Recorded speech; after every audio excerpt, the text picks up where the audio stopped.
Hello everyone and welcome back to another episode of the Turning Point Podcast, episode number 21. I'm one of your hosts, Lara, and I am joined here once again by Lewin. How are we doing, my friend? Going good. Didn't interrupt you 5 seconds ago at all. Yeah, we didn't have to do that bit twice. This we just got it first take. Absolutely, as always. One take wonders. But how you doing, bro? How you doing? I'm going alright. How are you? Not too bad. I'm currently trying to fix my fucking cable for my mic because it's like caught on something, and I'm trying to like reach and grab it without moving the mic. But yeah, no, I'm doing good. I've been busy recently. I'm fucking exhausted. Let me tell you, I did like a fucking 12-hour straight editing day the other day, and followed immediately by working most of the following day, and then doing 4 straight days in retail, and then I'm still then I did like a bit of work the last couple of days, and here we are. So I'm fucking exhausted, to be honest with you, actually. But that's fair enough. I had almost the same week without the editing. I tell you what, you might think just sitting in front of a computer is like, oh yeah, you know, that's not that bad. It fucking mentally drains you. Like, I was getting towards the end of the day, and I was just like, I just want it to end. Like, but I had a tight deadline for a thing that I was working on. But no, it's good. And you know, I've taken the last couple of days as a bit of a chill day, but I'm still like working. You know, like I've still had to work on some stuff because unfortunately, deadlines don't wait for me. So I have to get shit done. But yeah, no, it's doing good. Excited to be here. I'm going to talk about Resident Evil Village this episode, which is a game we have both played. We weren't planning on doing this. We were planning on doing Baby Driver, an Edgar Wright retrospective Baby Driver, but I finished Resident Evil Village way quicker than I anticipated. So I was like, well, I finished this game now, so we might as well talk about it while it's still kind of relevant. So that's what we're going to be doing this episode. We're going to be talking about Resident Evil Village. But, ladies and gentlemen, if you do like what you are listening here to, speaking of the channel, if you do like what you're listening or watching here over on the YouTube channel, then make sure you leave a thumbs up, leave a like, positive rating over on podcast platforms. That really helps us out, as well as if you're new here to YouTube, you can subscribe. I make plenty of other content as well.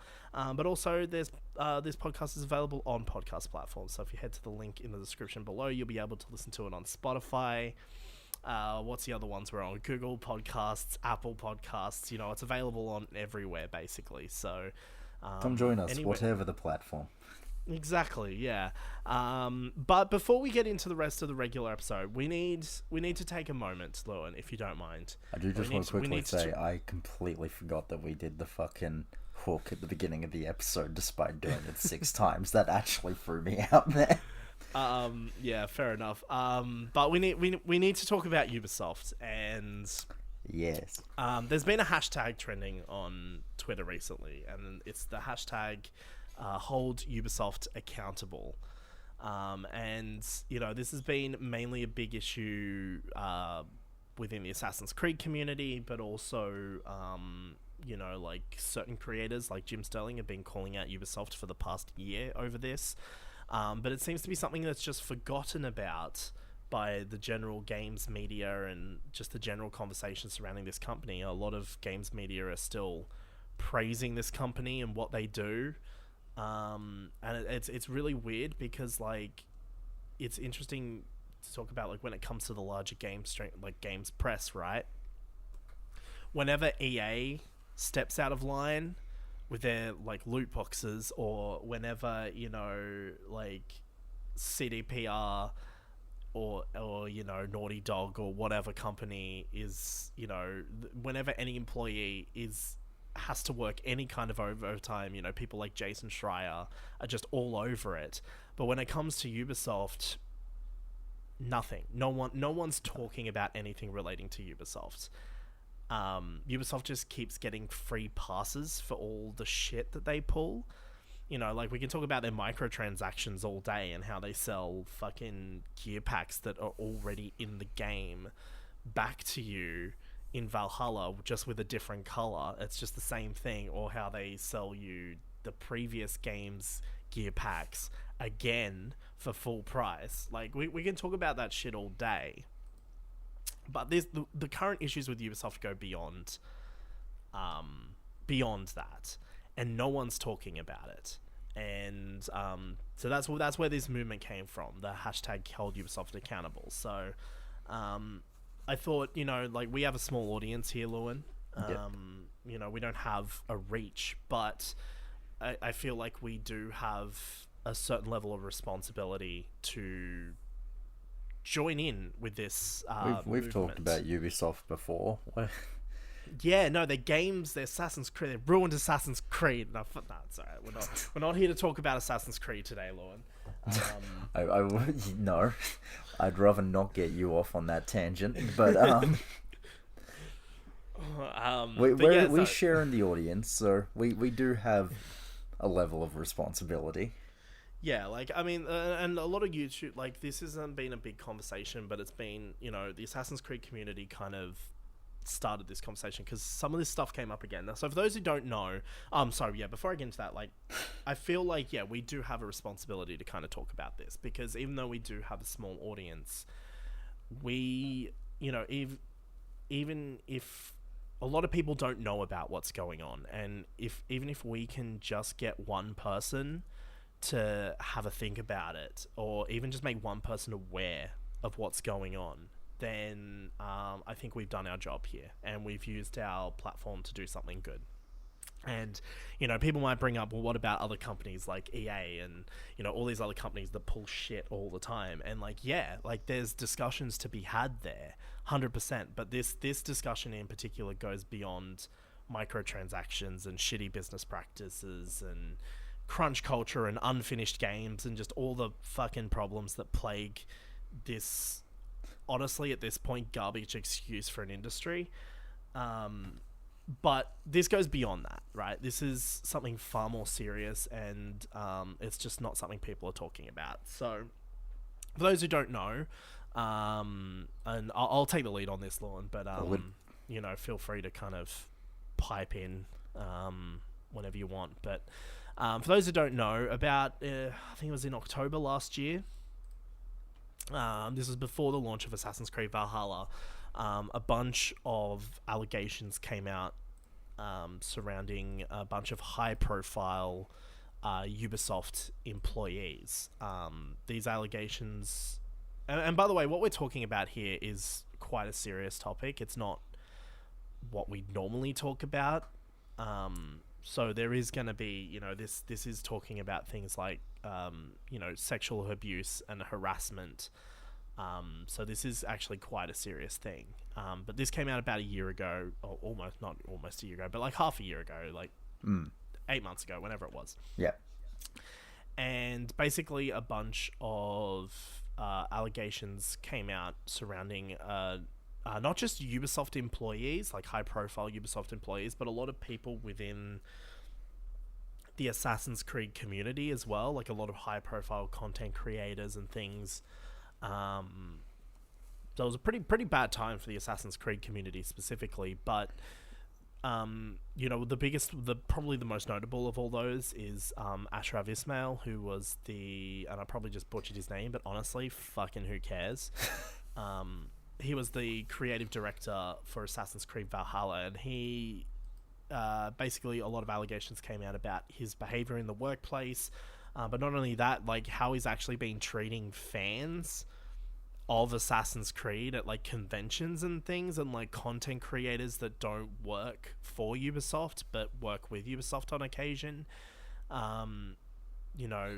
He's been there's been a lot of testimonies against him specifically, and like how he has been taking advantage of his position within the community, which is just fucking disgusting. But anyway, so it kind of started with him, and then there was just kind of this like domino effect. You know how those things go, right? You have like one allegation, and then it's just a million more things. Like like a similar conversation to have at the moment would be something relating to Noel Clark in with Doctor Who, and all of that kind of stuff. Like that just starts out as one thing, and then it's just multiple, and it just keeps snowballs, adding up. and then you're like, oh, this was a far bigger issue than we thought.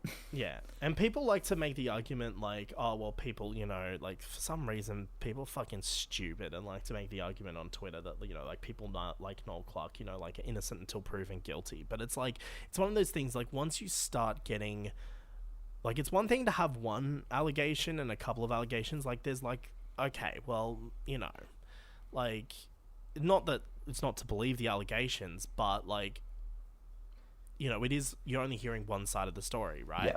But once you start getting multiple allegations and they just keep coming out of the pipework, it gets to a point where it's not a coincidence anymore, right? Like, it's obviously a problem. With Noel Clark specifically, the first time I heard about it, they were like, 20 people had come out, and the moment I saw the number 20, I was like, yeah, like, fuck. With 20 people are not going to come together to just make up bullshit about someone, like, that just doesn't happen. And it's the same thing with Ubisoft here, right? Like, yeah. Like, it's not just a case of a few bad eggs within a company. Like, this is all these allegations that followed were from people in all aspects of the company all over the world. Like, this isn't just a case of, oh, it's just a couple of bad employees, like, being fired. Like, this is a company-wide issue, and it's really, like, this culture of abuse. It's ingrained into the Ubisoft culture. And there's plenty of, like, testimonies from former Ubisoft employees. I mean, you can just go look at the hashtag Hold Ubisoft Accountable on Twitter. You will find plenty of testimonies from former Ubisoft employees just talking about their experience in the company. And some of them are not necessarily naming names, but they're just talking about the experience. Like, this is a company-wide problem. And this is what makes it bigger than EA. This is what makes it bigger than, like, I am very confident in saying Ubisoft is, even without this, to be honest, Ubisoft is the worst company in the industry. 100%. Like, there's no doubt in my mind about that. And yeah, it just needs to stop, honestly. Like, what the fuck is going on with Ubisoft? Remember when Ubisoft made good games and was a good company? Jeez, that feels like a decade ago. It's probably because it was a decade ago. Yeah. But anyway, so the reason why this is being talked about again, and by the way, like, Jim Sterling hasn't stopped talking about the abuse. YouTube just doesn't like him. YouTube just doesn't like it when you talk about sexual abuse in Ubisoft, apparently. So not many people know about it because, and I mean, even he's said himself, a lot of people have reached out to him saying they can't find his videos anymore. They don't come up in the subscription feed. They don't come up in the thing. And YouTube is trying to bury their content because, they're talking about something that YouTube doesn't like.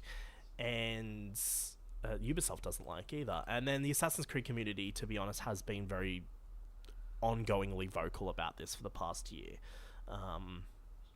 But things kind of came to a head recently when an article came out from GameIndustry.biz, which was basically essentially, like, because there's been a bunch of legal proceedings going on against Ubisoft with all these harassment cases recently, and some things have kind of come out of this and some of it, to be honest with you, is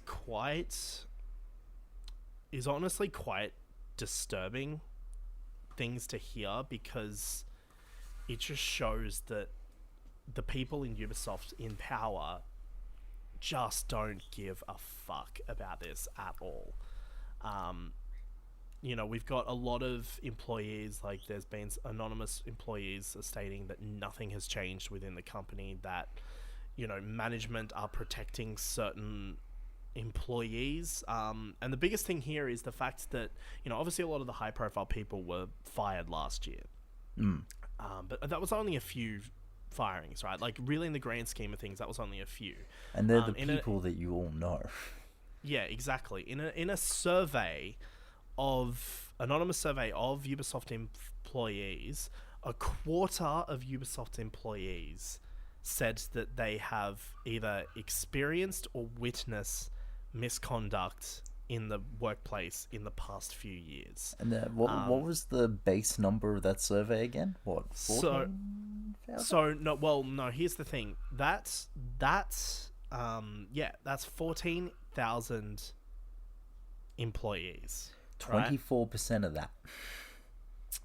That's not a coincidence. And, you know, like, you've got people jumping to Ubisoft's defense for some reason.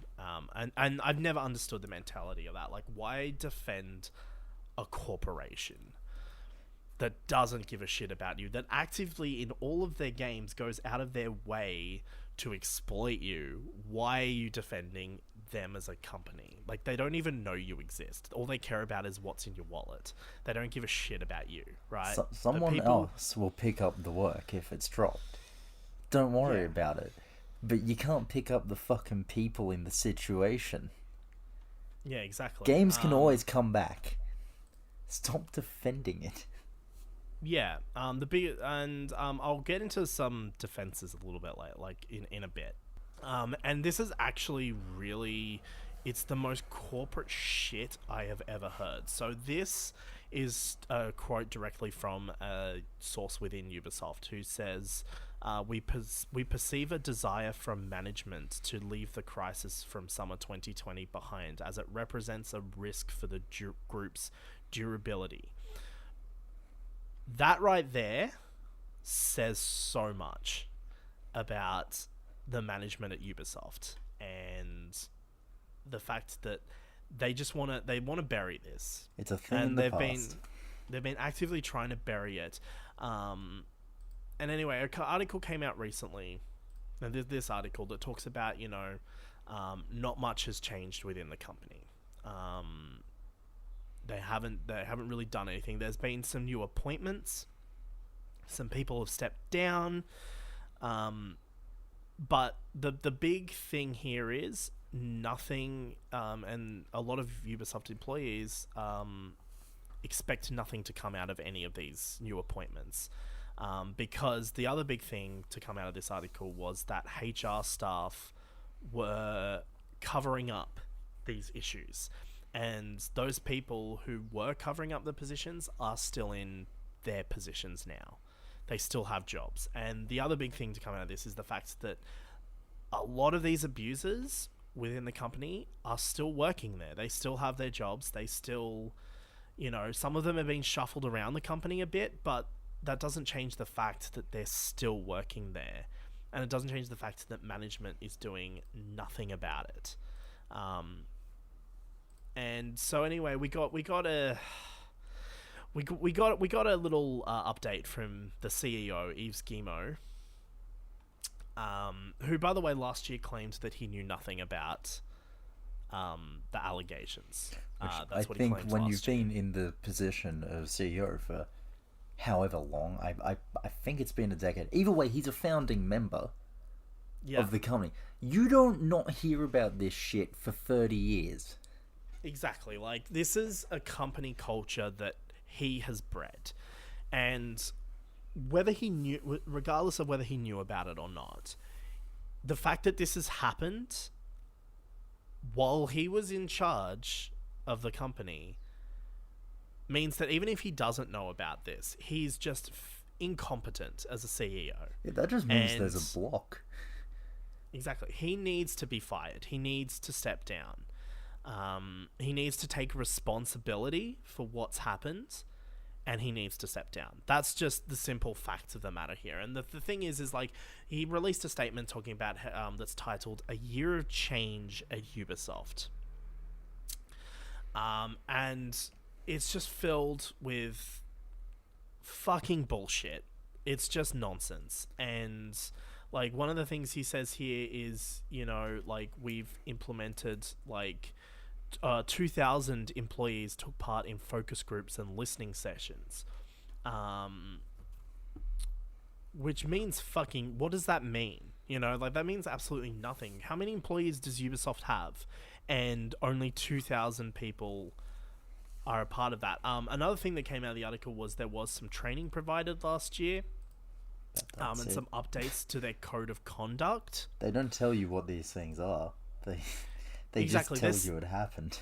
yeah, they're saying we are doing this, but they're not saying how that's going to impact anything or how that's going to change anything. You know, like they updated their they updated their code of conduct. So here we have created a new HR process and fully updated our internal code of conduct. The code is clearer, more comprehensive, and more actionable. It will be mandatory for all team members to sign when it is published in June. So, first off, what the fuck was in your code of conduct beforehand? Like, I suppose for them to, like, they're updating their code of conduct, right? I guess sexual harassment's fine, I guess. It wasn't really in their code of conduct before, but now they're like, fuck, we need to update this. Like, it's saying nothing. It's saying we've done this thing, but what does that imply? Like, it implies that obviously this wasn't a big deal. And they're saying our team members have participated in anti-harassment training sessions. And here's the thing. This stuff is great. Like, by the way, like doing training sessions, they've also got a third party, you know, they've had a third party investigation into the company, an audit of the company, all this kind of stuff. And like this stuff, like the idea of it's really good and it sounds really good. Like they've hired a bunch of new people on the executive level. We've got, you know, a chief people officer, that's focused on strengthening our global corporate culture and our HR organization, ensuring all the team members can thrive in an environment that nurtures a culture of respect, diversity, inclusion, and collective well-being. What the fuck does any of that mean? Like, you know what I mean? Like, that doesn't say anything. They've got, you know, people joining the board of directors. We've got, you know, people being hired into other positions. You know, and like all this is great, right? Like, but at the end of the day, none of this is addressing the actual problem within the company. You know, hiring a few people, and a lot of these people are women, by the way. In fact, I'm pretty sure they're all women. Hiring a few women and doing some training sessions on something and updating a code of conduct on something that should be fairly self-explanatory. You don't. Yeah, like you shouldn't need to do this. That's not addressing the issue. It's not addressing the core problems within Ubisoft culture. And that is that they have Ubisoft has become this breeding ground for, you know, abuse and harassment in the workplace. And until the people at upper management, until the people at HR, until the people like Yves Guillemot, until they are gone, none of these new appointments, like all of these new people that have been hired into these positions, they're not going to be able to do anything. Like nothing's going to happen because of this position. They can't. They have just about as much power as they did as people in the company had before, because people above these people are covering this up, and it's just this culture that's trickled down from the top. You know. Yeah. And so that's why a big part of this movement is people are just boycotting Ubisoft. And this isn't like the normal times where you hear things that are being boycotted, right? Yeah, normally you boycott because, as earlier stated, the thing with Ubisoft, oh no, they want more of your money, don't give it to them. That's not this. We need this conversation to be more mainstream. We need people to be pointing it out. It's about putting pressure on Ubisoft to take responsibility. And that's the whole point of the hashtag. It's hold Ubisoft accountable. Now, honestly, like that was a very, you know, brief kind of explanation of the situation. I'm going to include some links in the description of both the podcast on the platforms and on YouTube as well. Links to the articles, links to a couple of Twitter threads that kind of go into more detail. Like there's a Twitter thread here that is literally, it's so long, this Twitter thread, and it is just screenshots of conversations with Ubisoft employees or former Ubisoft employees of them just detailing their experiences within the company. And it's such a long Twitter thread. It's insane just how many people are being talked about here. And, you know, like this is a massive problem. And like I said, this goes beyond Ubisoft's games. It goes beyond them watering down their games, and it goes beyond their microtransactions. It goes beyond all of that. Like, this is a serious issue, and, you know, a lot of people are defending this, saying that, oh, well, you know, it's not our business. And I'm like, you know, and the simple fact of the matter is, just because you like your epic Viking game, right? Like, just because you like that epic Viking game doesn't mean that your want and need to play the next epic whatever fucking Assassin's Creed game they make is more important than the safety of the people that make it. You know what I mean? Like, but people are just being like, I literally saw someone use the hashtag hold Ubisoft accountable, but then they're also like, oh yeah, then also boasted about how they just bought like something for fucking Assassin's Creed Valhalla off the store. And I'm like, what are you doing? Like, you're clearly just not doing this. And that's the whole point of this movement, is just to keep people talking about it. You know, we have through this, we've got some bigger people talking about it. A few games publications are talking about this again, and even Yong Ye did a whole video about it. We just need to keep the pressure on. And look, to be honest with you, Lewin, and I highly doubt anything is going to happen from this, but I think it's important that we just highlight and make people aware of what's going on at Ubisoft, and just so people can make some more informed decisions about where they're going to spend their money and what they're going to support. And for me personally, like, I was streaming Assassin's Creed 2. I love that game. Finished it, had a good time. And I planned on streaming Brotherhood and Revelations. I planned on I planned on doing a video on Assassin's Creed Syndicate at some point, but I'm just not going to do them now. Which is annoying, because I actually started recording some Assassin's Creed Syndicate gameplay, and now I have like a few gigs worth of gameplay on my hard drive, but you know, like, I'm just not going to make them. I'm not, because I don't want to bring any attention to this company that isn't this conversation. And the hashtag, we need to keep the pressure on them through this hashtag. So please go to the links in the description below. Go on Twitter, look up the hashtag Hold Ubisoft Accountable, and just read what's there. Learn and educate yourself on what is going on. And look, at the end of the day, you don't necessarily have to, you don't have to join the boycott, but I can't think of any justifiable reason for purchasing a Ubisoft product at the moment. You know? I can't think of anyone saying anything that goes, oh yeah, I understand why you bought that.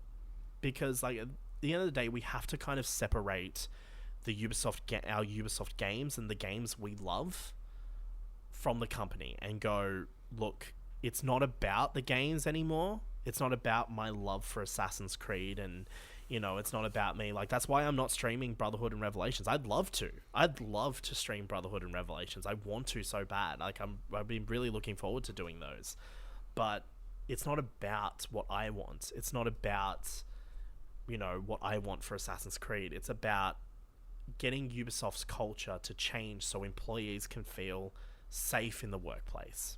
That's what it's about. And people are using the argument that if you boycott Ubisoft, then that's going to trickle down, and, you know, people are going to lose their jobs. And I mean, the simple fact of the matter is Ubisoft is a billion-dollar corporation, multi-billion-dollar corporation, right? Probably. Maybe they're a multi-million-dollar corporation. I don't know, right? But they have a bit of money. Their revenue is 1.8 billion, I believe. Yeah.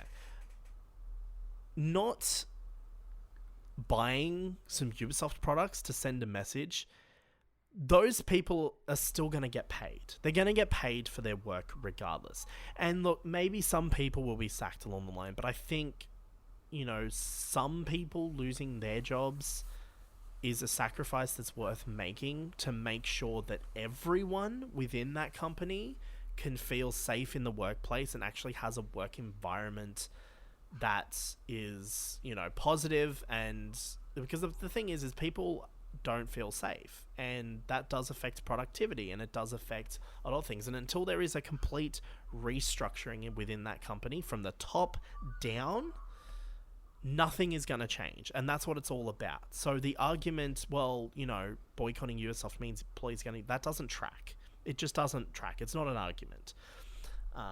But yeah, anyway, I don't have much more to say about the topic. Like, I've really skimmed over a lot of this. This is more baby's first Ubisoft harassment case.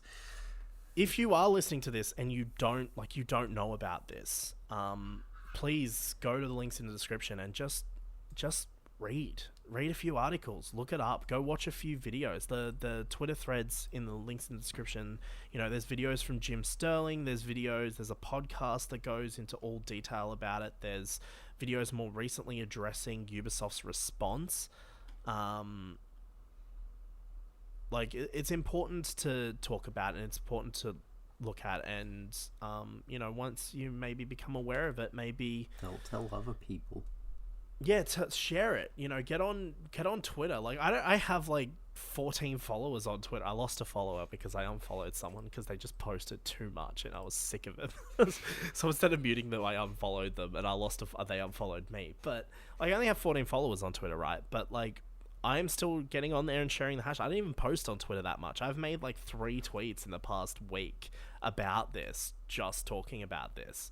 I even tried to, because Ubisoft actually emailed me saying, hey, someone tried to log into your account, you need to change your password. And I'm like, oh yeah.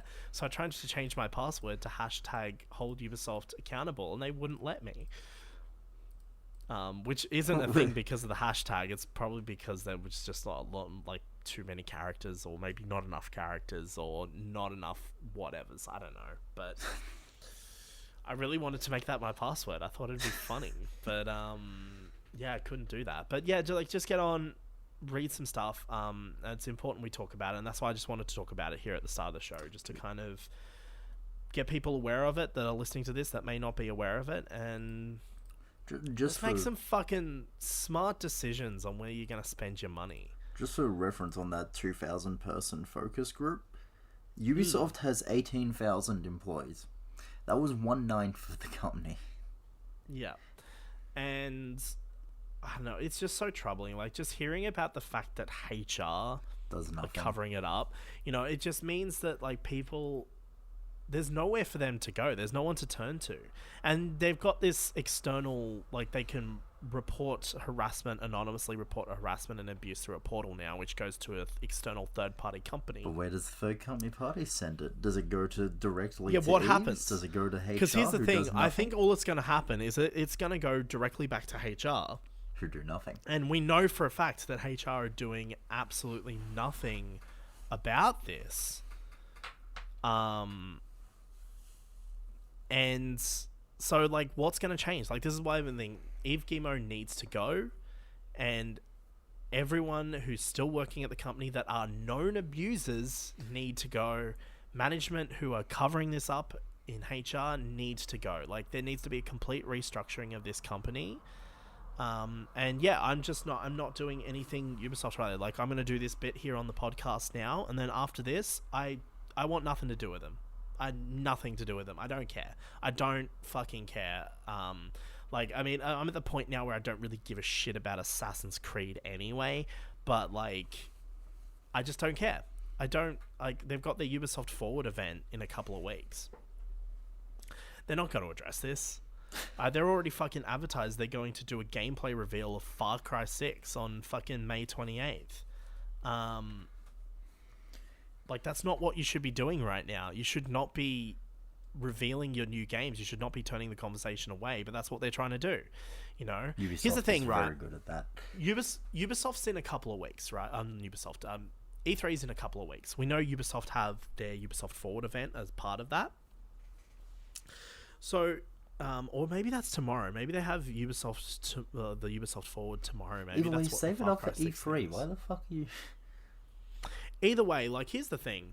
I honestly do not think we would be seeing any Far Cry 6 at all right now until E3 if this conversation wasn't happening. Yeah, I can fully believe that. I feel this is just a way to get people not to talk about it anymore.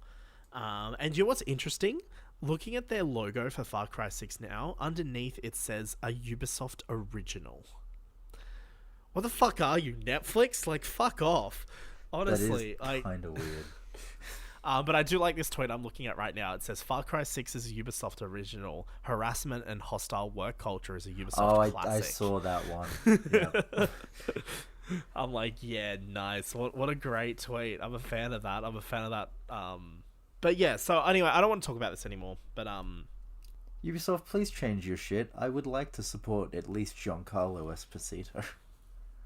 Yeah, like, I mean, I'm sure many people would love to get the new Far Cry 6 when that comes out, but I think unless change happens for the company, you should just not. Simple as that. You should just go, like, I mean, look, if change happens, you could always play Far Cry 6 later on, right? This is what I'm saying. Like, it's bigger than you wanting to play a game. Like, and it's more, in fact, in my view, it's more important than you wanting to play a game, right? Like, it's more important that you stand up and say, hey, this is shit. Maybe you should stop doing this. And the only way you can do that is by boycotting Ubisoft. And that's the way it has to be. I haven't supported Konami in years. Exactly. So, yeah. I don't know. I don't really have anything else to say about it at the moment. I don't know how long that bit went for. Holy shit. Like I said, this is probably going to be a bit of a longer episode than usual, but I feel like it's an important conversation to have. Let's move on. We'll get into Resident Evil in a sec, but first I just want to check in with you and see. There's no real way to segue, so let's just do it. What you been up to lately? What have you been doing? I'm still reading Thrawn. I'm on the last 70 pages, so that's fun. I'm really enjoying that book. I'm finding it very strange reading a book about the bad guy, because to me he's the good guy, but I know the moment I watch Rebels that's gonna fucking change. Because I'm like, I really love the way this guy thinks, and I really am rooting for him to win.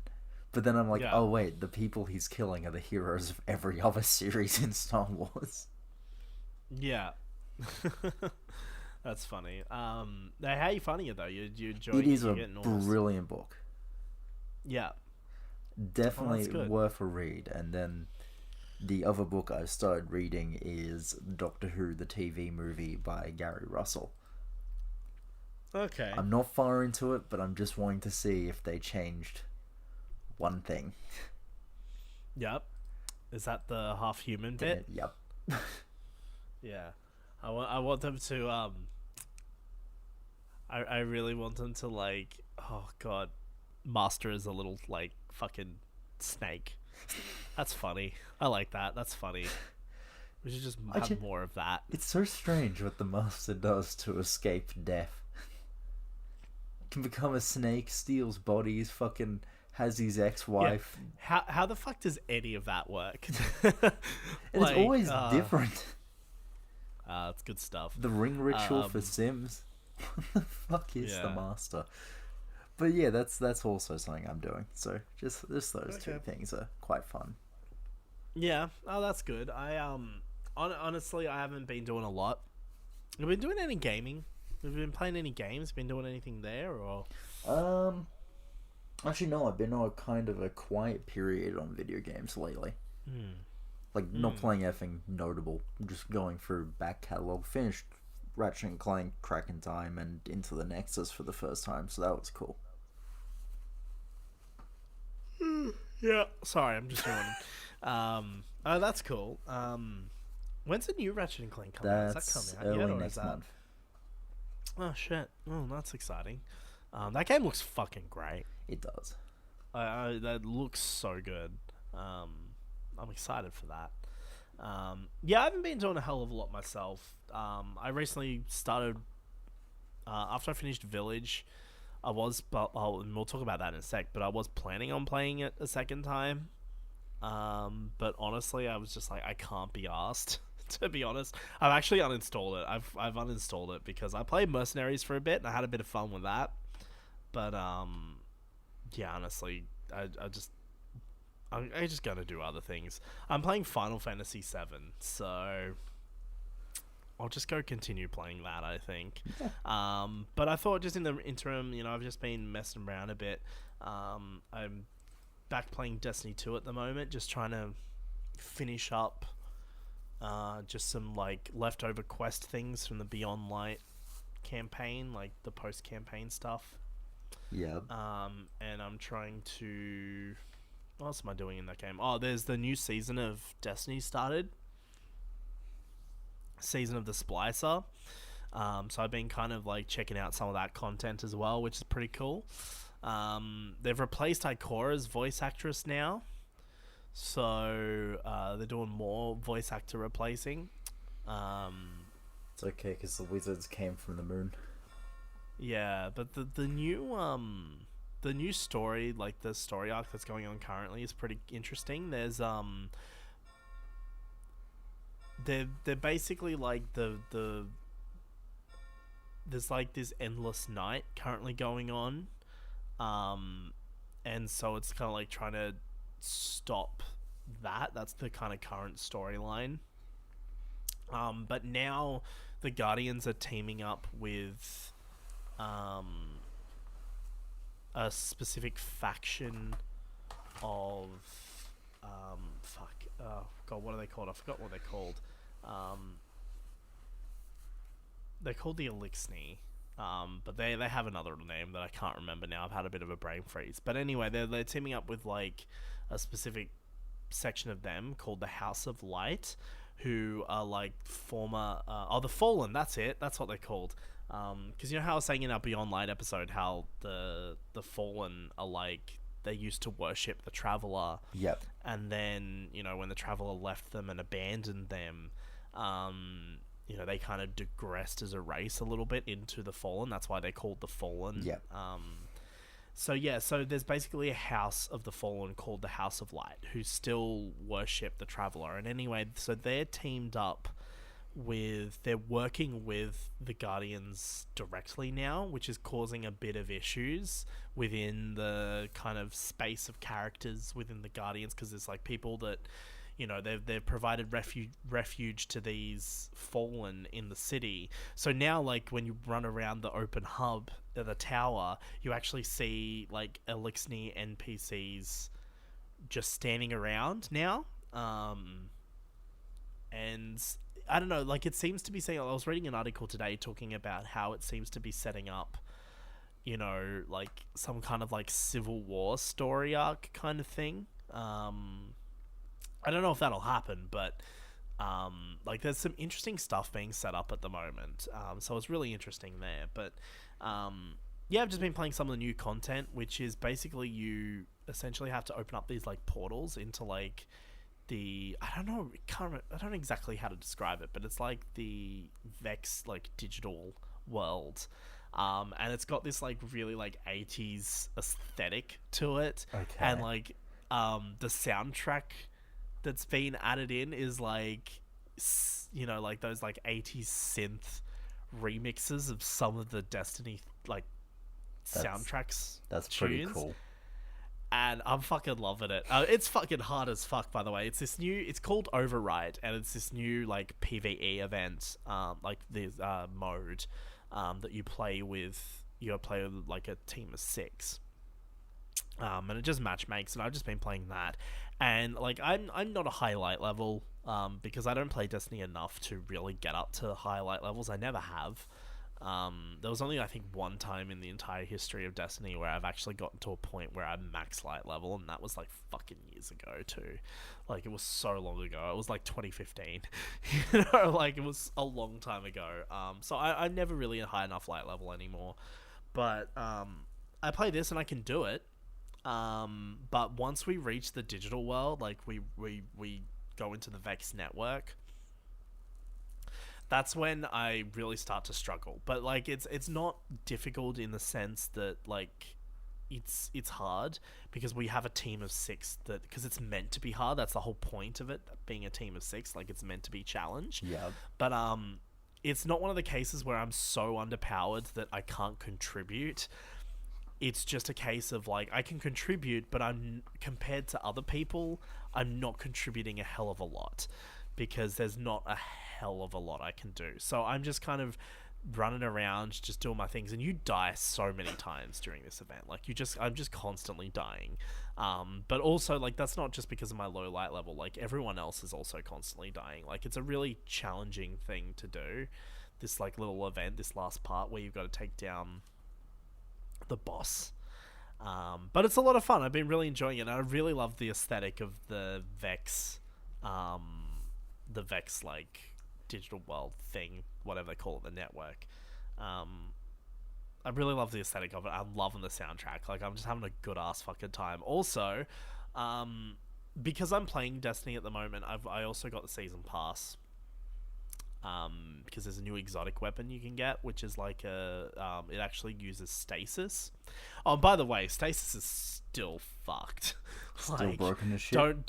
Don't bother ever with PvP in Destiny. It's just a nightmare.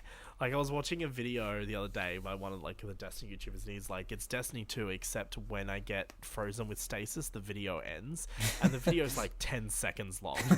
Like, it's just a nightmare. Like, stasis is fucked right now. But yeah, I'm really enjoying this new content, and each season they have like seasonal activities, and as the season progresses, more things are gonna happen story-wise. Like, each season there's more things that they release as the season progresses, to kind of advance the storyline of that particular season. So I'm really enjoying it. I don't buy the season passes for Destiny often, because it really just depends on if I'm actually playing it at the time. If I'm not really playing it, I'll log in to see what... I'll either log in or I'll go on YouTube to see what the current storyline's about, but it really depends. But yeah, I thought I'd log in and just finish off some old quests, and just try and catch up a little bit. But that's been a lot of fun. Other than that, I played a little bit of Forza Horizon 4. Finally, I've played a Forza game. Never played a Forza game before. I enjoy that game. That's a bit of fun. I played it multiplayer, and honestly, I don't think I really dig the online side of it. I think the online's a bit kind of a bit contrived. It's honestly just a fun game to shut your brain off for if it's like 10-20 minutes and just drift. I literally played it like for 3 hours one night, and I didn't even know the 3 hours went by. I was just literally sitting there just fucking having a good old time. There's a battle royale mode in that game though, which is really weird. What? So, it works the exact same way as any other Battle Royale mode works, except you're in the cars, obviously. So what you do is you're in, like, the area of the map, and the area of the map, it kind of, it obviously shrinks in like they normally do. But you have to challenge people to 1v1 races, and if you lose the race, you're kicked out the way of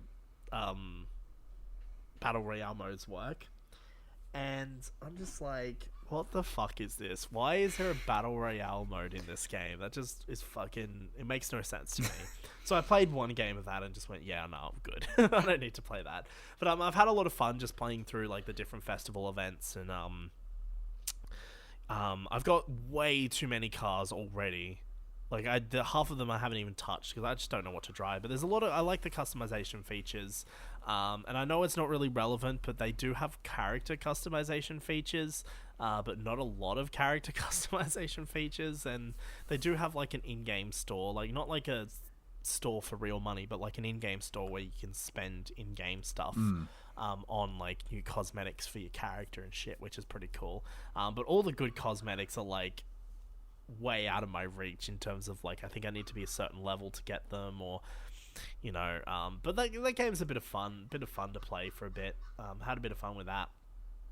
Other than that, I've been watching I haven't watched it for a little bit, but I did finally start watching Falcon and the Winter Soldier.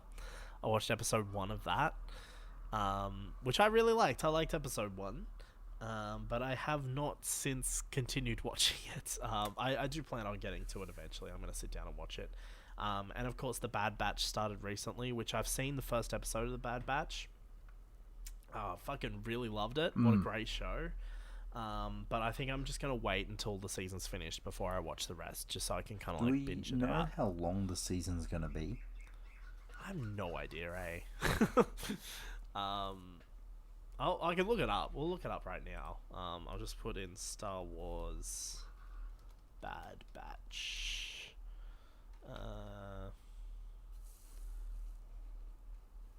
I don't know how many episodes there's gonna be. According to the Clone Wars fandom, 16 episodes. But I don't know how reliable that is. Yeah, I'm not really too sure. I think they announced something. Like, they announced, like, I think it's going to have quite a lot of episodes, I think. Yeah, by the looks of it, I've seen free websites say 16 episodes. Yeah, sweet. But yeah, I think I'll just wait till the season's end and then I'll just binge that. Fair enough. But yeah, and like, I'll watch Falcon and the Winter Soldier first. I'll finish watching that. I know, have you seen that? Yes, I've watched that weekly as it was coming out. That was good fun. Yeah, that's good. Like, I don't know, like, it was weird for me because, like, I was so for that series because I was like, you know, I love those characters and I was like, they're my boys, you know, so I was like really looking forward to it, and then I literally just haven't watched it since it's aired at all. So I don't know what's going on there, but yeah, I think I'm just, you know, prioritizing time for other stuff. But I'll get to that in a bit. But I'll do it once I've finished watching another show which I'm watching at the moment, which is called The Seprent, which is on Netflix, and it's a really good series. It's really well shot. It's set in what's the exact year it's set in? It's like only 8 episodes. It's set in like the 70s, and it follows the story of, like, it's like a crime drama, and it follows the story of like a French serial killer, and Jenna Coleman kind of plays French, like his French like girlfriend, really, but it's based on like true story, and it's really good. I definitely recommend watching it. Like, I don't want to go too much detail on it, but it is a really good show. I've been really enjoying that. It's only 8 episodes long. I think I'm up to episode 6. I think I watched episode 5 last. Maybe I watched episode 6 last. I can't remember. I haven't watched it for a couple of weeks, actually. I've been meaning to get to. I've just been too busy. But yeah, it's a really good show, and I definitely recommend watching that. It's very well shot. Cinematography is great. The acting's really good. I'll tell you what, it's really weird. Like, you do have to get used to it, because in the first episode, because we know Jenna Coleman from Doctor Who, right? Yep. Like, so we, you know, she's got that British accent. You know, we know her as British. But just listening to her talk in a French accent, yeah, it does throw you off a little bit. But it's funny because a lot of her dialogue is actually in French. Like, she does have a lot of dialogue as well in English, but a lot of it is French, and apparently she didn't know any French beforehand, apparently. So, like, and like, her French is pretty on point. Like, I mean, I've learned a bit of French here and there in the past, right? And, like, you know, I'm like, yeah, I mean, that sounds like you're pronouncing that right. But obviously, like, she had the advantage of being on a TV show where they can just hire someone to teach her French.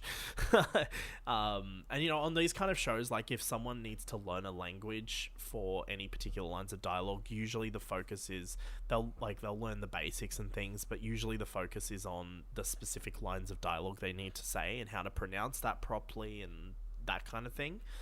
But yeah, it's a really fucking good show, man. I definitely recommend watching it. All right. If you like yourself a good crime drama, I do like myself a good crime drama. Yeah, it's really good, and it is told in a non-linear way, so it does jump around a little bit. But yeah, it's really good. It's really good. I don't really want to say much more about it, to be honest, because I want to kind of like keep it spoiler free. But yeah, I definitely recommend watching it. And it's been getting like pretty good reviews as well.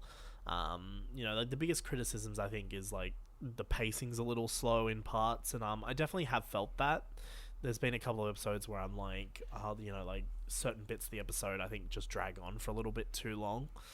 But yeah, no, it's really good. And also the fashion in it, on point.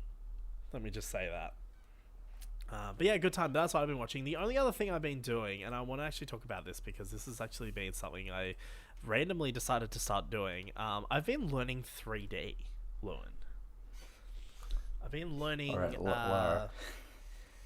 When your eyes see in a certain dimension, do you notice how things have depth? Yeah. That's like, 3D. Wow. Yeah. Welcome. It's really changed. It's changed my life. No, I've been learning. I've been learning Blender.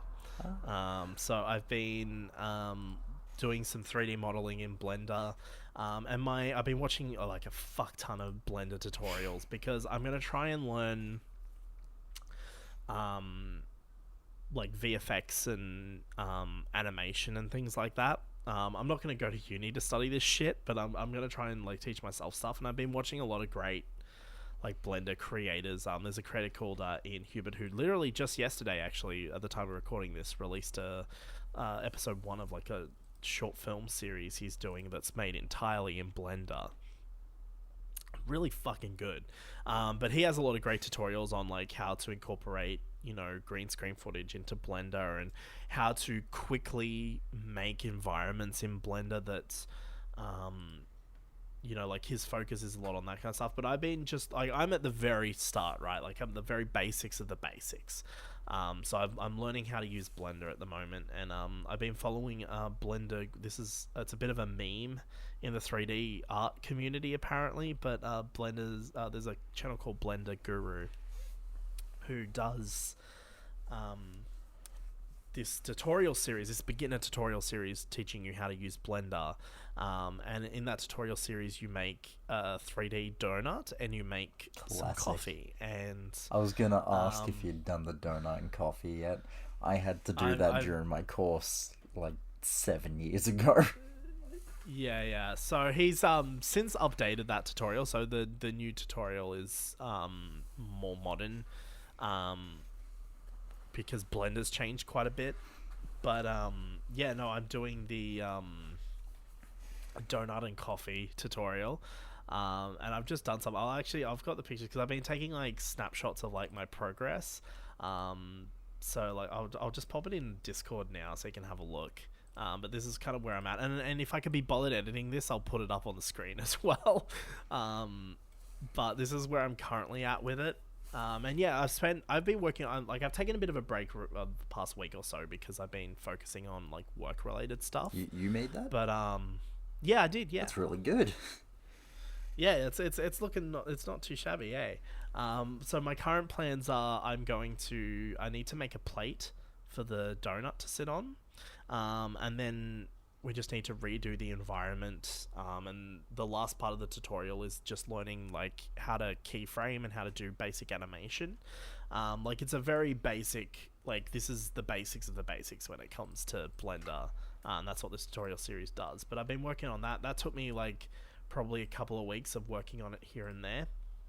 But I plan on, once I've like confident with the basic stuff, so I'm going to focus more in on creating 3D environments and like focusing in on like animation, and I'm going to use it more for like filmmaking purposes and really just focus in on, how to make environments quickly and easily that still look good. And Ian Hubert does some great tutorials on that kind of thing, and how to make environments look really great and without having to put the amount of work in that the big studios would do, that would just take you so long to do. And I'm having a lot of fun with that. But yeah, I'm planning on just playing around with that for a bit, and then I'm probably going to incorporate that into some stuff that I'm working on that I'm not going to talk about at the moment here on the podcast, but I might incorporate that into some of the stuff I'm working on just to kind of get some practice with it.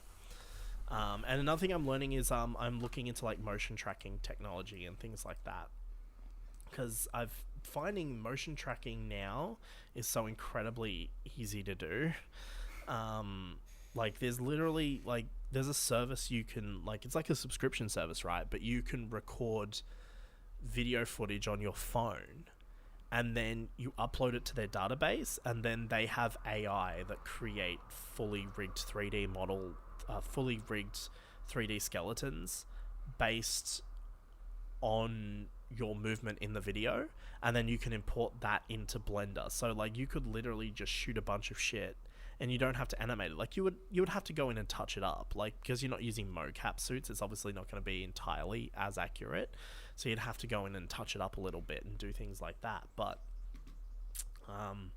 yeah, that's a fucking game changer. Like, it's crazy. Like, there's so many possibilities that are coming out of just learning Blender that I could focus in on and learn specific stuff. So I'm excited about that. That's a bit of fun. But my plan is just to do, like, little 3D art for a while and just kind of get used to the software and, you know, make some, like, little landscapes and stuff. And I'm not even going to attempt characters or anything like that, because that's, like, the hardest thing you can do. But yeah, I'm just going to play around with that a bit. But there's plenty of, like, add-ons and shit for Blender that, like, create base model characters for you. So, you know, I don't really need to worry about creating characters. But my plan is to create, like, a 3D avatar and then, like, use that for streams and stuff. Yeah. That's the plan. Eventually. That's why I started learning it. And I'm also working on a film project at the moment where I'm going to need to learn how to simulate water. So that's also next on the list of things to do. But I've been having a good time with that. That's been a lot of fun. And I'm going to get back into it, not this week, but next week. I've still got a busy stuff to do this week, but next week I'm going to get back into it and finish off the donut. And then what I plan on doing next is taking what I've learnt from making the donut, and I'm going to make a lightsaber hilt. Completely customized. I'm not basing it off anything. I'm just going to design one myself, but I'm going to use the techniques that I've learned. It's a little bit more complicated than the donut and coffee, but it uses the same techniques. Yeah. So I'm just going to use that and just kind of practice it, because it's one thing to follow tutorials, right? But you need to kind of practice it yourself too, you know, because that's how you retain the information. So I'll keep you updated on that. That's what I'm going to work on. Yep. But that's been a lot of fun. I'm quite enjoying that. That's awesome. And of course, you know how to make a cup of coffee. All right, but I think we should move on now, Lewin, and talk about what we're here to talk about this episode, the main topic, and that is Resident Evil Village. Came out recently. You and I have both played it. Indeed, we have. I finished it way quicker than I was anticipating. You finished it way quicker than I was anticipating. Well, yeah, I don't have a lot of time to play games, but I kind of just smashed through it, eh? It's not an incredibly long game, which also helps.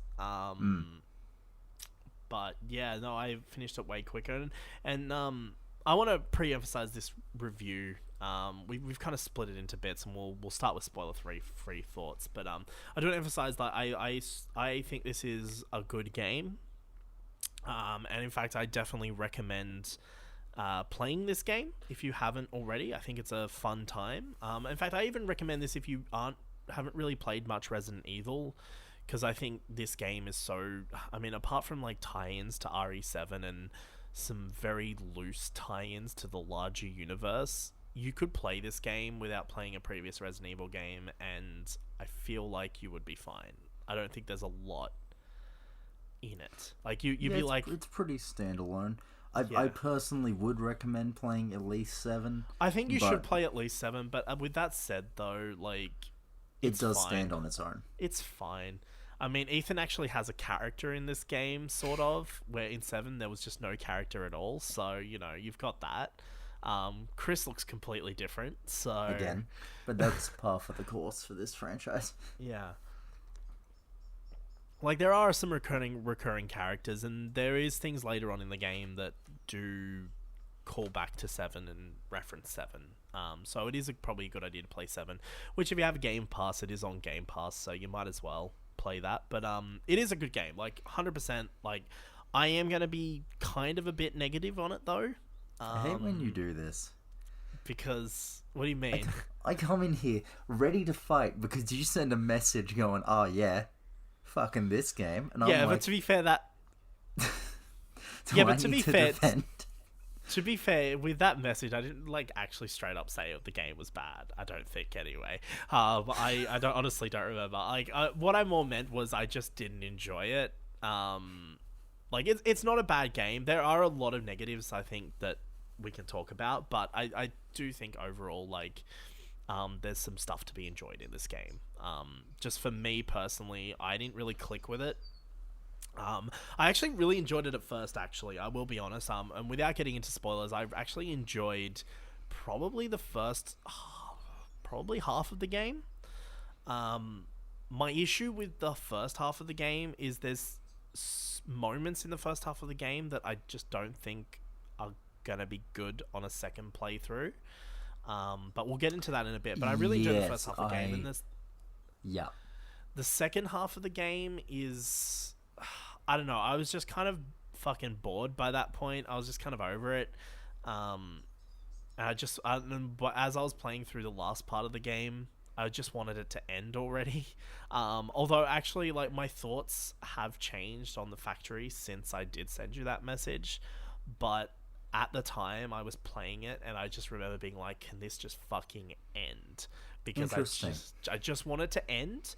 I think it's probably because I knew I was coming to the end as well, because I was like, okay, the factory's the last part. We're moving into, the boss fights and the bit at the end. The finale. The finale. And I'm like, I know we're coming to the end of the game. So I was just like, I'm just going to smash it out tonight. And I was just still playing it. And it was like 2 a.m. And I'm like, oh my God, hurry up and finish. I just want this to end so I can go to bed. So I think that's kind of where that came from. And as I just did say, and we'll talk about it a bit later, but my thoughts on the factory have changed a little bit since then. My thoughts on the factory have not changed at all, so that will be interesting when we hit that point. I'm going to say the Heisenberg boss fight is still fucking schlock. It's fucking hilarious. But yeah, there's a lot of stuff I like in this game, but I just think overall this is probably the only I mean, we're already doing spoiler-free thoughts here, aren't we? This is probably the only... Honestly, this is the only Resident Evil game I've played so far where I haven't been like, I want to play this again. Like, I finished this game and I just kind of went, yeah, I'm good. You know? Where I've played Resident Evil 3 quite a few times, and I really want to go back and play RE2 again, and I really want to play RE7. Like, I've always wanted to play RE7 ever since I finished it again. I mean, to be fair, I probably wouldn't play Revelations again once I finish it, but this is the only one where I've kind of walked out of the experience going, eh. And honestly, the only words I've been managing to describe, like I said this on Twitter, actually, I said the only words I could really, God, I'm really plugging my Twitter this episode, aren't I? The only words I can really think of to describe this was, yeah. You know, like, I have no more genuine emotion to put into it other than, yeah, it's fine. So I'm actually glad we're talking about this on the podcast. I'm glad we're having this discussion. We're going to have this discussion because, it'll actually allow me to talk about the game and compile my thoughts a little bit. But yeah, I don't know. What's your spoiler-free thoughts on the game? How did you find your village experience? So funnily enough, despite the fact that it is practically the spiritual successor to a game that I didn't really care for, RE4.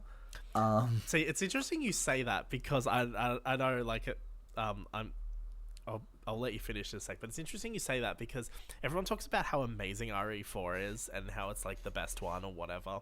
And I haven't really played it. Like, I played a little bit of it when I was a kid on the PS2, but I don't really have much memory of that. I played it for the first time leading up to the release of 8, like literally 2 weeks or maybe even a week before 8 came out. Oh yeah, that's right. Yeah, that lines up with our Star Wars episode. Yep. I don't know, man. I've forgotten when I play things. Yeah. No, that lines up. Yeah. You've just made that entire thing sus.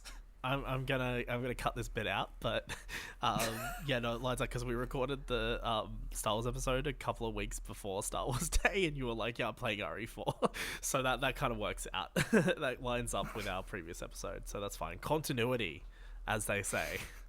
Our lore is fucked. Anyway, you can keep. Yeah, well, that's what was our timeless child? Joker is our timeless child. Joker is our timeless child, and we're also sponsored by Raid Shadow Legends. And every other company under the sun. Mm-hmm. And one of these days we might actually get paid. Anyway, keep going. Yeah, I'll cut that bit out. It's fine. Playing RE4 leading up to RE8. Yeah. RE4 is like good. I see why people like RE4, but everyone led me to believe that RE4 was like the end all be all of Resident Evil games, and that it was the last good one before the action shit. No, it's fucking not. It's just fucking action. Controversial. No, so most of my time in that game was spent shooting. Yeah. And I don't consider that horror at all. Anyway, I'm not here to fucking psychoanalyze RE4. It's funny because you mentioned that because, like, RE4 was one of the ones that... Because, like, as you know, I've been playing through the series and catching up on the series and, I'm doing it slowly. I'm taking my time with it, like... But RE4, like, I was going to play RE4, 5, and 6. Like, they were going to be the games that I just transitioned to back to back to back because I've kind of just been playing the series out of order, like, whatever. You don't want to do that. Here's the thing. I have never been more turned off RE4. Because I've always looked at gameplay of that and thought, yeah, okay. Like, I always associate Resident Evil with zombies, and I know Resident Evil isn't a series specifically about zombies, it's about bioweapons, but I always associate with zombies. So playing like RE2 remake and RE3 remake, like, to me that's Resident Evil. And RE7 even, like, RE7 is different, but I think like RE7's a great fucking game. To me, nothing has turned me off playing RE4 more than playing Resident Evil Village. Because I played Resident Evil Village and I'm like, if this is like what people say RE4 is like, I have no interest in playing that game now. It lines up quite a lot. So I've put RE4 down the bottom of my list now. Like, I'm going to play RE6 before I play RE4. RE6 was at the bottom of my list before. And now I'm like, you know what? I'd rather play RE6 because and the reason why I'm actually really excited to play RE6 is because I was watching that clip from Vendetta of Chris fighting that guy on the rooftop with the guns, and they're just shooting each other with like semi-automatic pistols, and they're just like fucking rolling around dodging each other, and I was like, this is fucking amazing. Like, I just want a whole game of this, and like that's so I'm actually really keen to play RE6 for just those reasons alone. I just want to play some dumb action schlock. I'm so excited. You won't hate RE6 unless you play it 4 times, so you should be good. But I'm prioritizing other things first, so I think next I'm going to play Remake first. I think I'm going to play that. And then I've also added the original Resident Evil 3 Nemesis to my list, because originally... Yeah, that's been moved into my list as well, given what was cut from the remake. Yeah. Well, I just want to play it because the remake's my favorite one. And I will say, though, and I've only played a few hours or so of Final Fantasy, but Final Fantasy Remake might be challenging Resident Evil 3 Remake for my Game of the Year for 2020. We'll see how that goes. Damn. Alright. But anyway, that's irrelevant. Wow. That's not even related to this at all. True. But yeah, like, I've added that to my list now because I wasn't originally going to play the originals at all. I was like, I'll just leave the originals where they are. It's fine. I'll just play the remakes. But I love Resident Evil 3 so much, so I was like, fuck it, why not? And I actually have Nemesis now as well, so at some point I'm going to play that. But I think I'm going to play the original one next. I think that's going to be... Because that is the one to play, right? Like, that is... What, Remake? Yeah. Yeah, Remake is my 4th favorite game in the franchise. Yeah. So I'm definitely going to play that next, and I will play RE5 again at some point. But again, that's down the bottom of my list. So I'm probably just going to play all these out of order, to be honest. And I might even, because I still need to play Revelations 2 and Code Veronica as well as RE4, 5, and 6 again. But I'll probably even like replay RE7 or replay RE2 as well at some point during this whole thing. So, but yeah, that's where I was at. Like, I was really keen to play RE4 because I heard it was the best one, and now I'm like, even just watching RE4 gameplay footage now has just changed it for me. Just playing Village, because I'm like, if this is anything like Village, I have absolutely zero interest in playing this game at all. So I'm gonna have to kind of get myself to a place where I can just separate it from Village and then go and play it. But that's where I'm at with RE4. I just thought it was interesting that you brought that up. That's all. But back to Village, what we're actually talking about. Yes. Despite all the similarities to a game that I have placed 7th on my list of 12. Yeah, nice. Like I said, controversial. And not just because of Ubisoft abuse allegations. Oh, Jesus. There's something about it that I just love.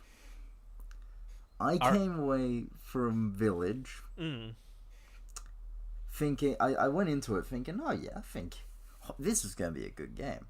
And I came out going, this is my favorite game in the franchise. RE8 is by far my favorite game, and it somehow topped RE2. Not because... Yikes. RE2, I agree with you, is like the definitive Resident Evil game. But yeah, see, RE3 is my favorite, but I would also agree with that statement. 100%. It's just, RE2 doesn't have much of a story. I'm a sucker for story.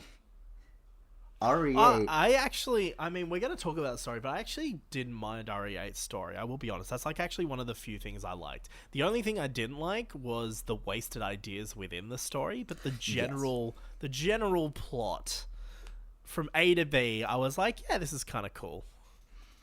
So it nudged its way just above 2 purely for aesthetic and story. And my boy Ethan, who... I've had 7 was my first Resident Evil game that I finished. Right. Yep. So I've had a very large bias towards Ethan. Like, Leon's my favorite. Yeah. But I've always appreciated Ethan even when he just said weird one-liners in a mansion. Yeah, one thing I appreciate is they've actually tried to put effort into giving just any kind of characterization to Ethan whatsoever. In this game. I still think he's a shit character personally, but like I at least appreciate the effort that they've gone into. That he exudes. He's not a smart man by any means. Sometimes there is moments. Yeah, he's a bit of a dumb fuck, to be honest. He runs purely off angry dad energy the entire game, and I purely love that. But there's sometimes even I agree with a lot of people who are like, oh, for fuck's sake, Ethan, because he walks into a cellar in one of the areas and the one words he says is, it's dark. I'm like, fucking really? Is it? Thanks, Ethan. Thanks, Ethan. I was like, did they do this for audio commentary? Is that why that's here? But no. Yeah. That aside, I find him just a fascinating character. For no other reason than his angry dad energy. Yeah. And I do at least like in this game that he... the only thing I don't like about Ethan at all is, in this game, is his character drive and motivation is... and really character arc, to be honest.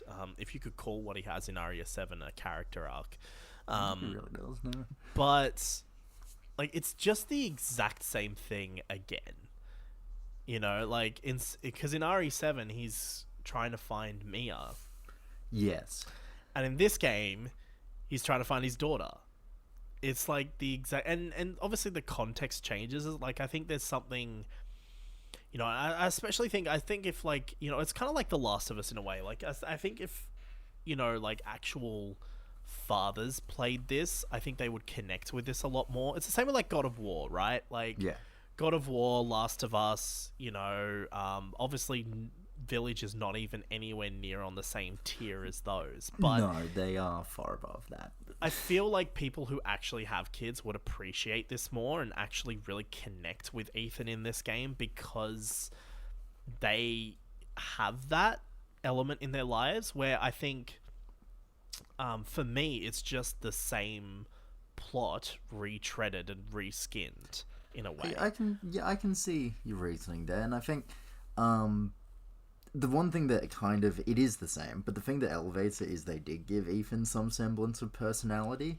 Yeah, he actually has a drive in this game. Like, in the previous game, I just feel like he just didn't give a fuck about Mia at all. No. Like, why are you going to all this effort to find your wife or whatever the fuck? You just don't care. You don't even react. Like, at least in this game, he reacts to things that happen around him. Where in the previous game, he just didn't. This is what I mean by saying he has no personality or character in RE7, because he literally doesn't react to anything. And that was the way he was, because 7 was fully... the VR was a big push for 7. And I feel like, with 7, like, because they were going for that first-person perspective, they were trying to make it like, you are. Yeah, and like that. Where with this, I think they've actually gone to the effort to make... Well, yeah, like, this is first person, but you're playing Ethan rather than you are Ethan. And I fully appreciate that difference. Yeah. I also, like, you brought up the aesthetic of the game. I really love the aesthetic of this game. Like, this game... It's just so charming. Yeah. There's just something about the Gothic village and the Dimitrescu castle. Like, even just seeing the castle from the starting area is just a beautiful shot. I have taken one screenshot in this entire game in photo mode, because I just fucking find photo mode in this game useless. But I've taken one screenshot, and I'll post it in the Discord chat. And like I said, if I could be bothered editing this, I'll bring it up on screen now.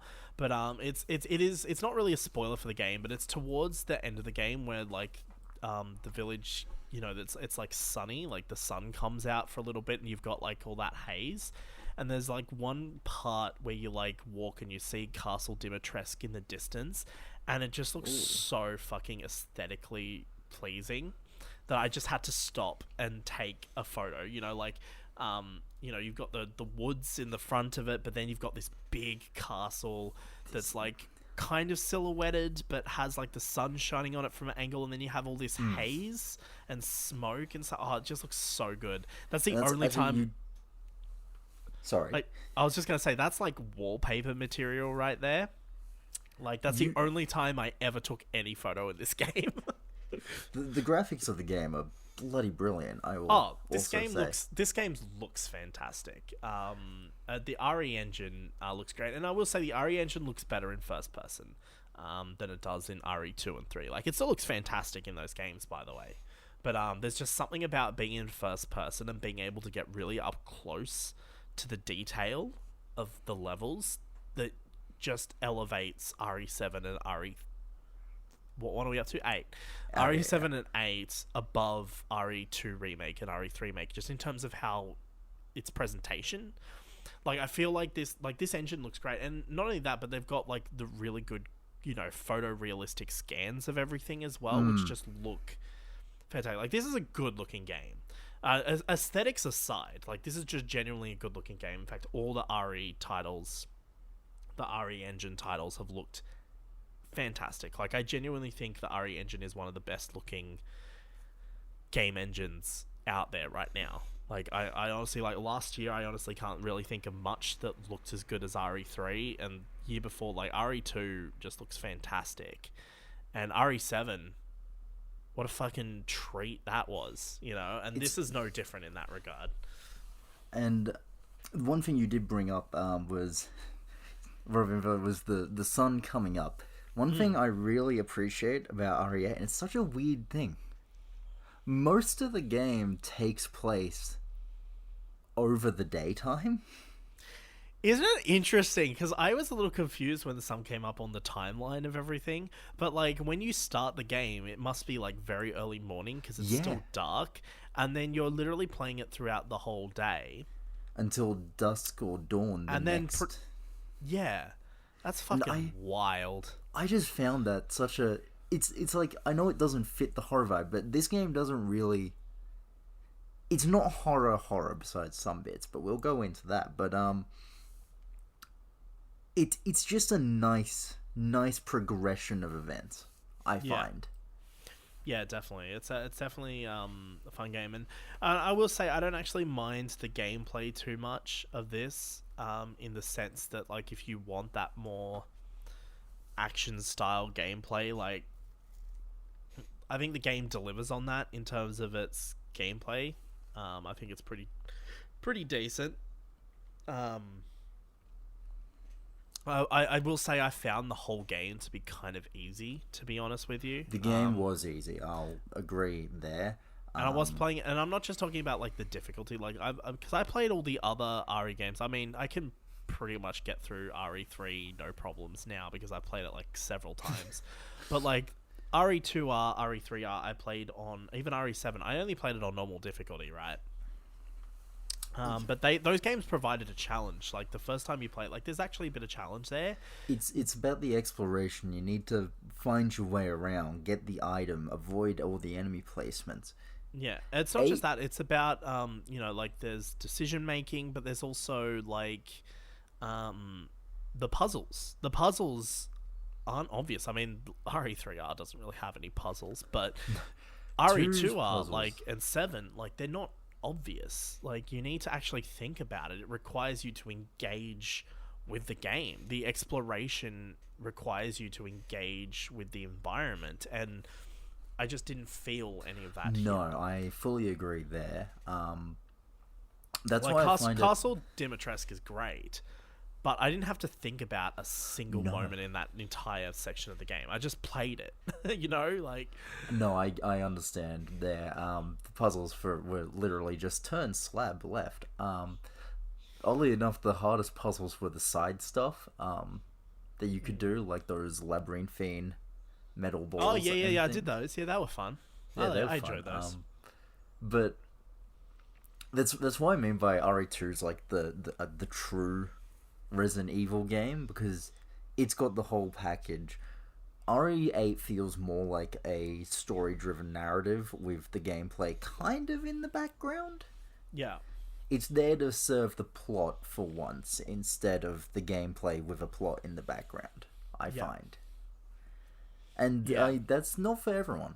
So I do get not really enjoying it over other things. Yeah, like compared to RE7, I was just kind of bored, to be honest, for some of this. Like I said, like there were parts of the game where I just wanted it to end. There were other parts of the game where I was just like, just playing it on autopilot, not really thinking about it. In fact, most of the game I kind of played on autopilot, to be honest with you. It's kind of I weird didn't the way it feel... worked. I really didn't feel in any danger at any point. There because was the bit combat I felt in danger with, but we'll get into that later. Like I found the boss fights really easy. I found the combat itself, there's just always so much ammo and so much resources. And this is a problem I have with RE3R2, my favorite game in the series. I also have this problem with that as well. But there's just so much ammo and so much resources that I never felt in any danger, because I always felt like I had enough ammo to deal with the situation.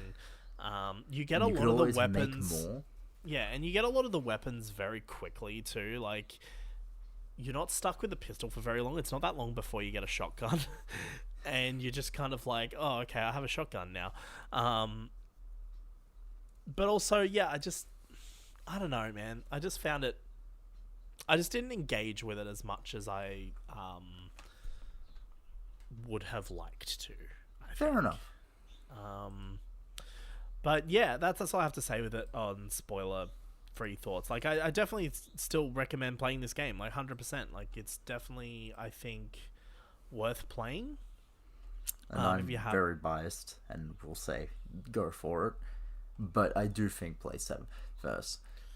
Yeah, and I do think this game isn't going to be for everyone either. Yes. Like, even saying it's a good game and, like, you should play it, like, there'll definitely be people that play it and then go, they'll be like me and go, you know what, I didn't enjoy this. And we were meant to have Tom on the podcast today, but he had to drop out. And but he has very similar thoughts to myself in regards to Village. A lot of his thoughts come from it as a Resident Evil game, where my thoughts are more just as a game. But yeah, let's get into some spoilers though. Yeah, let's do that. I don't know what happened to my voice then when I said that. That was fucking weird. But yeah, let's get into some spoilers. So if you haven't played the game, turn around. Yeah, just turn around. Like, don't actually stop listening. just turn around. Lady Dimitrescu is there, and she's ready to stomp on you. That's the meme, right? I believe that's the meme. I am up with the culture. But yeah, so I've kind of broken this down a little bit.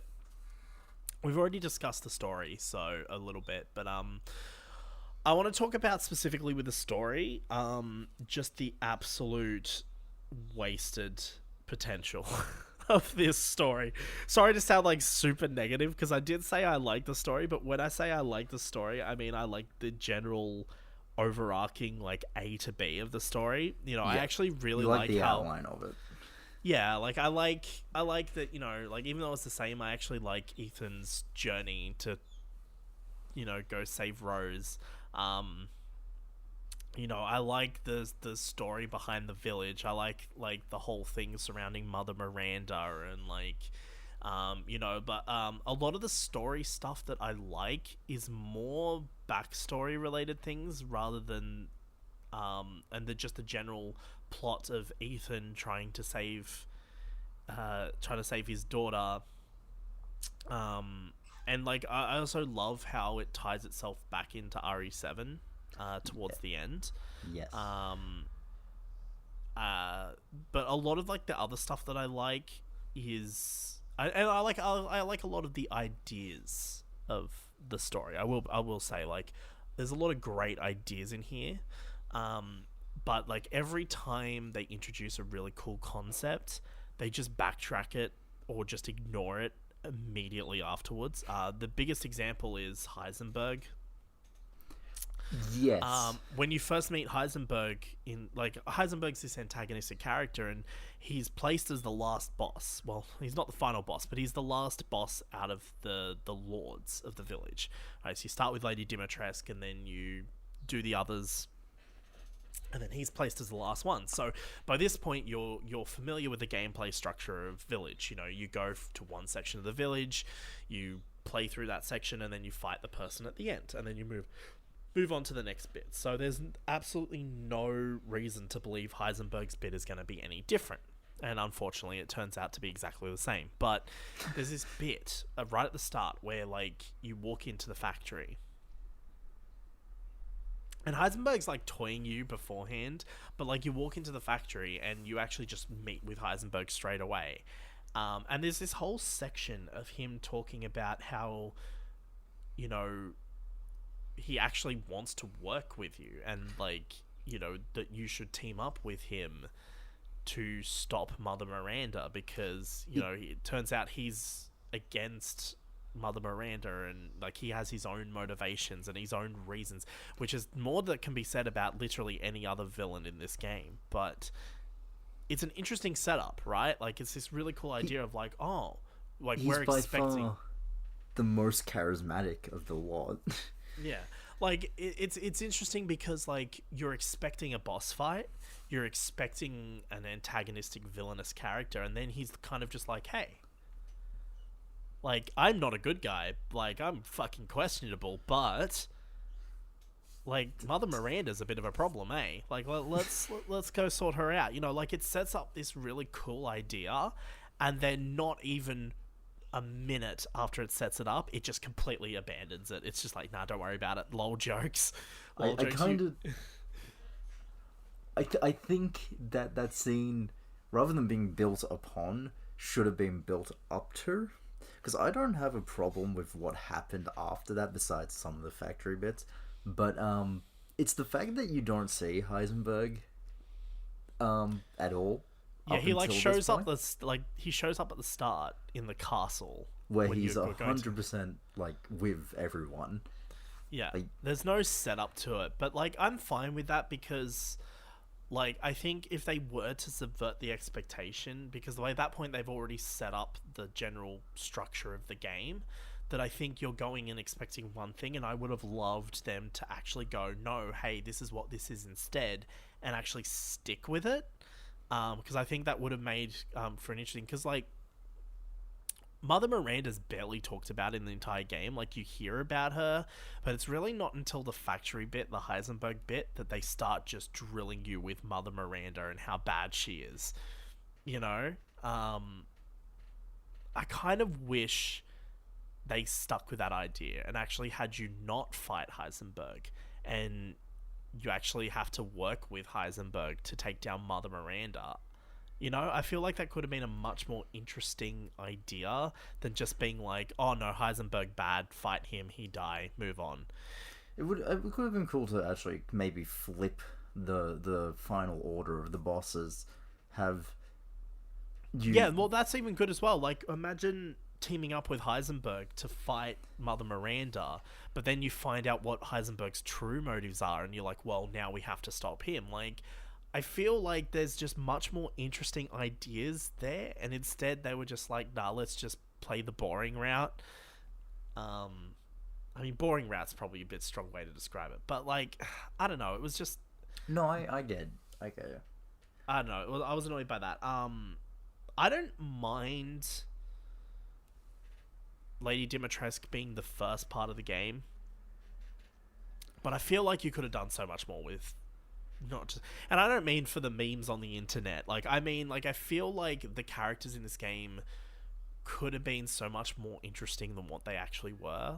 Like, I feel like Lady Dimitrescu could have been that kind of like, what's the name of the recurring boss that you keep, Birkin, that you keep fighting multiple times throughout the campaign. Like, I feel like Lady Dimitrescu could have had that potential to be that kind of character that you have to fight multiple times throughout the game.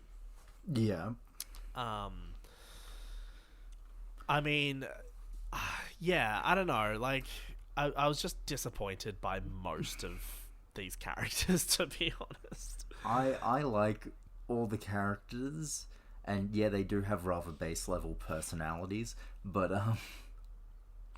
it's at the end of the day, Lady Dimitrescu is the one that interested me the least out of everyone. Even fucking Fishman Moreau made me more interested. Yes, see, I didn't really care about him or his entire bit of the game at all, to be honest. I was just like, hey, this guy's kind of pathetic. Oh, look, he's a giant fish now. Fuck. But he yells, I'm the best, as he just... Fish, man. Yeah, like, I find his section a fun little detour. Yeah, I think Lady Dimitrescu is just the kind of just, you know, general just setup. You know, it's like kind of like, okay, here's just a classic bit of more RE gameplay. You've got the castle, you know, there's multiple levels to the castle, multiple rooms. There is a problem with that in the sense that there is only one way you can ever go. There is no real like exploration of the castle because you can only follow one predetermined path. But you know, it like that, and the factory is probably the closest to Resident Evil gameplay that I know from the games that I have played, where like the bits in the middle are just kind of like, you know. I find interesting that each segment plays into a different part of Resident Evil. Lady Dimitrescu, as you just said, is like, despite the exploration issues, is more RE2, RE3, RE1, that kind of stuff. At least it plays to those. The second area is actually kind of RE7. It's very much a like kind of more just on rails horror experience. Yes. And like, you know that immediately from the moment you lose all your weapons and shit. You're like, okay, well, this is just going to be a scripted sequence. There's going to be nothing to this. And like, I enjoyed that section of the game, by the way, but it's one of the sections of the game that I feel like just isn't going to be good on repeat playthroughs. Yes, and when you said that earlier, I knew exactly which part you were talking about. It's like, you have that experience once, and then that's it. Like, at least with Lady Dimitrescu bit, you've got that gameplay element. You know, I actually really like the daughters. You know, like, I actually really love that whole first section of the game. Even though it is fairly basic, it is, you know, it's a fun little bit to play. Where with this, it's like, it's not something you can play again. You know, it's just kind of like, well, you've had, and it's just going to feel like, and this is the reason why I haven't replayed it, is because I just don't want to replay that bit again, because it's just going to feel like a chore to get through, because you're stuck without weapons. Twists and turns. Not just that, but because it's all scripted, it moves slowly. Yeah. Yeah, I don't know. I'm not really a big fan of that section. I liked it the first time, but the thing about that is everyone was talking about how what's it called? It's house. What's her name? It's Beneviento. Beneviento, yeah. So everyone was talking about how it was really fucked up and like really like, oh my god. And I was like really expecting some really fucked up shit.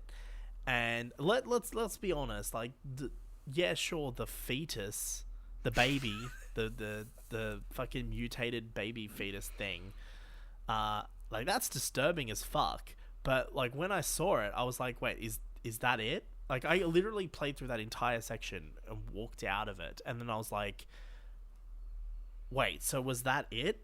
The big giant baby fetus? That's what everyone's been talking about how it's really like it's the most fucked up thing in Resident Evil and really the most disturbing thing, and everyone on Twitter not say that at all, but losing their minds over that shit. And I'm just like, it's like, I mean, yeah, it's a bit disturbing, but like, is that it? Is that what we were all talking about? So no, I was kind of a bit let down by that, especially because you literally just run in the opposite direction and just hide under the bed, and that's it. like that's it. That's it for that whole bit. You just hide under the bed. He fucks off, and then you just run to the exit, and then in a scripted moment, he comes out and runs up to you, like slimes his way up to you as you get in the lift and fuck off. And it's just like never to be seen again. I thankfully didn't know anything about House Beneviento going into it, so I just progressively got more and more disturbed as it went, but I wouldn't call that the most disturbing thing in Resident Evil. Yeah, like a lot of people on Twitter were like talking about how fucked it is and how like, oh, it's like just straight up like it's, you know, I'm just like, it's not really, is it though?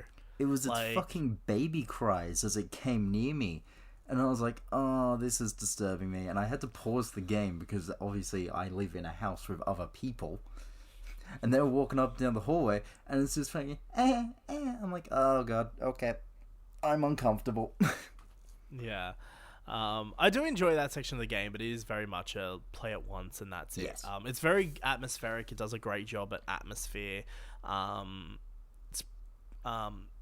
Its miserable excuse for a boss fight is terrible, but I also found it kind of creepy when you're like up in that top level and just the dolls are fucking everywhere just looking at you. I thought that was fucking creepy. I found it very therapeutic to just stab a doll.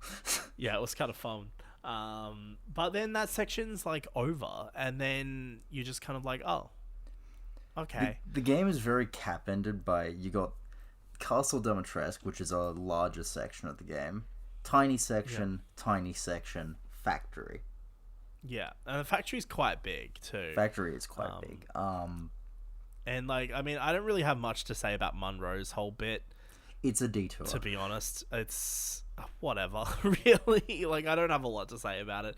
The boss fight, I will say, like, back to when I was, what I was saying, like, I only died in this game a couple of times, and this comes back to the feeling I was saying of, like, I just didn't feel in any danger at all. One of the times was actually during this boss fight, because I was collecting items and didn't realize he was pouring down fucking acid, and Ethan just died, and I was like, oh, okay, that's something to look out for then. Because you know how there's like items everywhere? I was like, okay, he's over here, so I'm going to quickly go run over and grab this ammo, whatever. You know, he's climbing up to the roof or whatever, and I'm just like, oh, just quickly do this, I'll be fine. And then I look up and it's just fucking acid pouring down, and I'm just dying, and I'm like, what the fuck? So that was one moment I died in the game.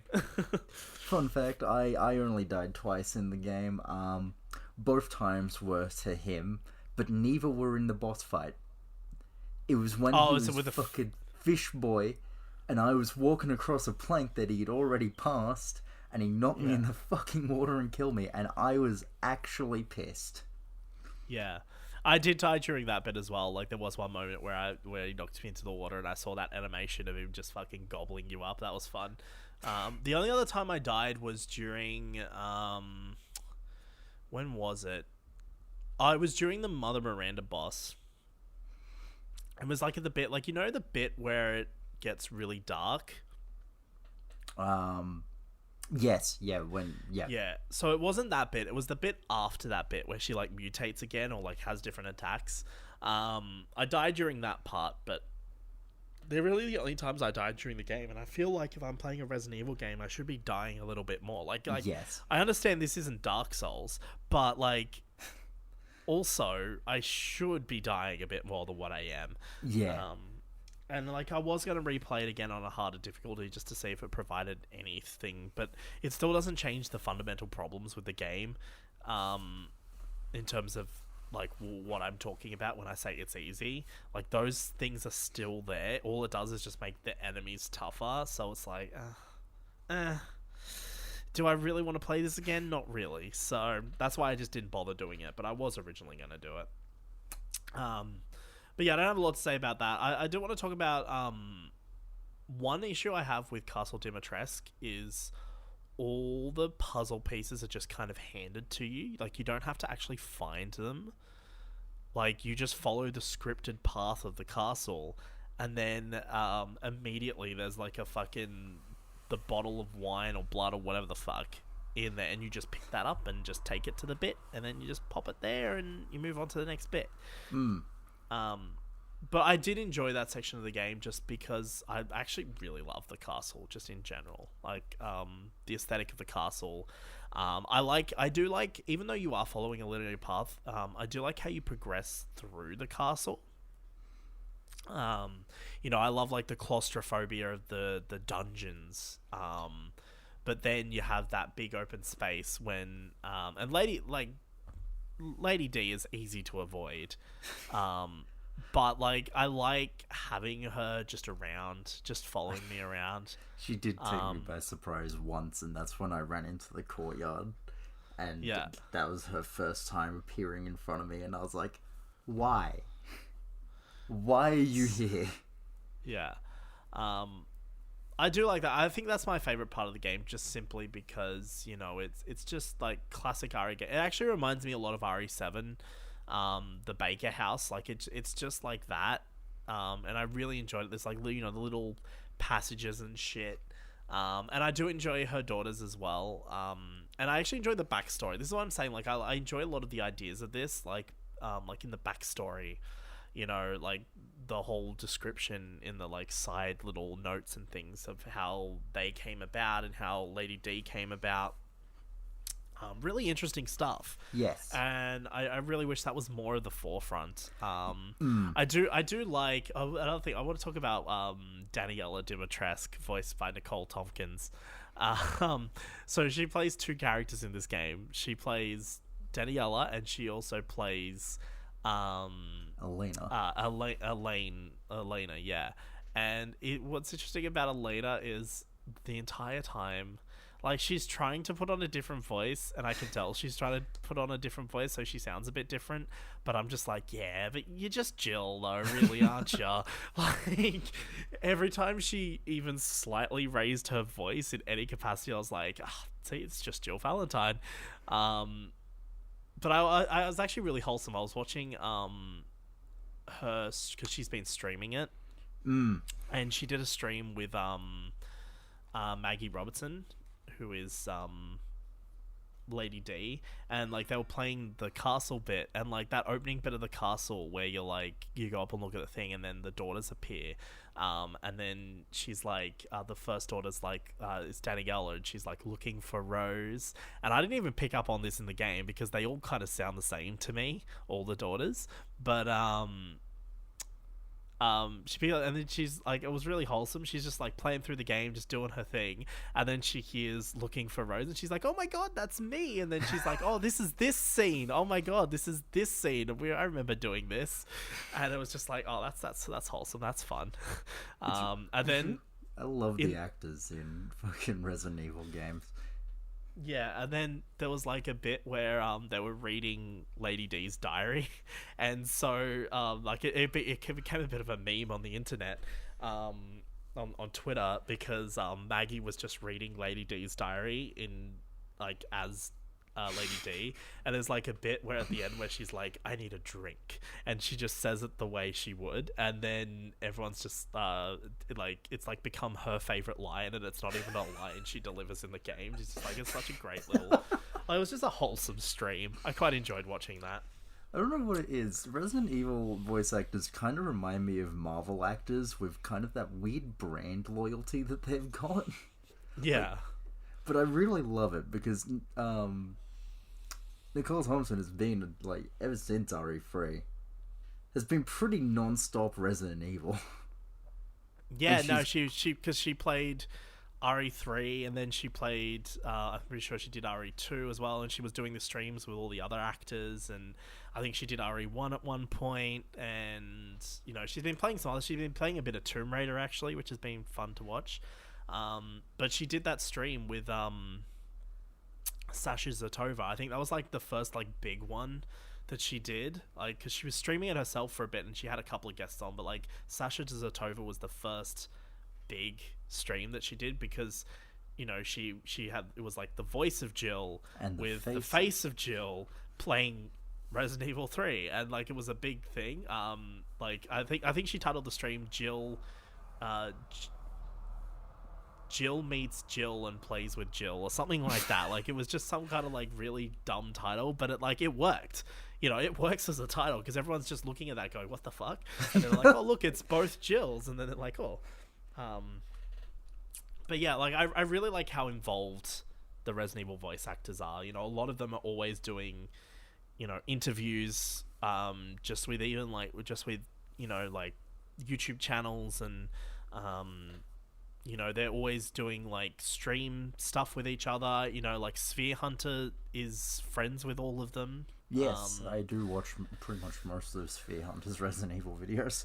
Yeah, and she's like friends with all of them, so she's doing streams with them, and she actually moderates Nicole Tompkins' streams as well. So, you know, it's like this little community like that, and they're so involved, and like all of them cosplay as well. And now they've got like multiple characters. A lot of them have multiple characters to pick from as well. But not only that, I think just because since RE2R, we've got the new animated series coming out with the voice actors from that. So I really hope they're going to stick with that, because I really would like some continuity with voice actors, rather than just changing them all the time. And did you know Ada Wong was meant to be in Resident Evil Village? I was going to bring that up. It's in the concept art. They couldn't fit her in to the story, and honestly, I can't really see how they would have done it organically. Because I think there's only really one like, it's really Chris's bit that ties into the larger universe. Yeah. And it's only one bit during, I think, the factory, or the end of the factory, where you like find out, well, maybe it is Chris's bit actually. You're talking about how you find out how it all ties into Umbrella and how everything? It ties into Umbrella and the Spencer. That's Chris's bit.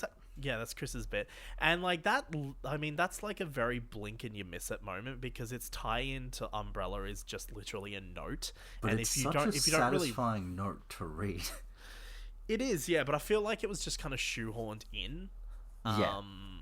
Like, at least the ties to RE7 actually relate to the story and Ethan's character arc and stuff, where with that it just felt like, oh, we'll just chuck this in here, it's fine, don't worry about it. But I do like that there is that tie-in. And then, of course, there is a bit of setup with this. It does kind of set up, because I do remember reading, I think in an interview before Village came out, like the game director or someone said that RE7, 8, and 9 is envisioned as a trilogy. And I was like, okay, so Ethan's dead now, so leading up to the release, obviously they're like, his story comes to a close, and everyone was like, is Chris gonna die? And then the game director just straight up came out and was like, nah, it's the end of Ethan's story. Yeah. And for the longest time leading up to RE8, I was like, he's lying, right? Like, you don't just blatantly say the main character's gonna die to save another. And then that's exactly what it was. I do like the whole marketing for this game, because they really pushed Chris being antagonistic in this game. I will say Chris is antagonistically stupid. Yeah, I mean, I'm glad that the game is very self-aware of that, though, and actually points it out by having one of the other characters say to Chris, hey, maybe we should have told Ethan about this plan, eh? Like, I'm sorry, but Chris is a fucking idiot in this game. Like, he's cool, and I love Jeff. I love the performance, even though every time he talks, I'm just like, shut up, Carlos. Like, just shut up. At some point, I did manage to disconnect Carlos from Chris, but it's still a weird decision that they went with. Yeah, I'm starting to wonder, did Roger Craig Smith piss someone off behind the scenes, because he's disappearing from a lot of products nowadays. Well, even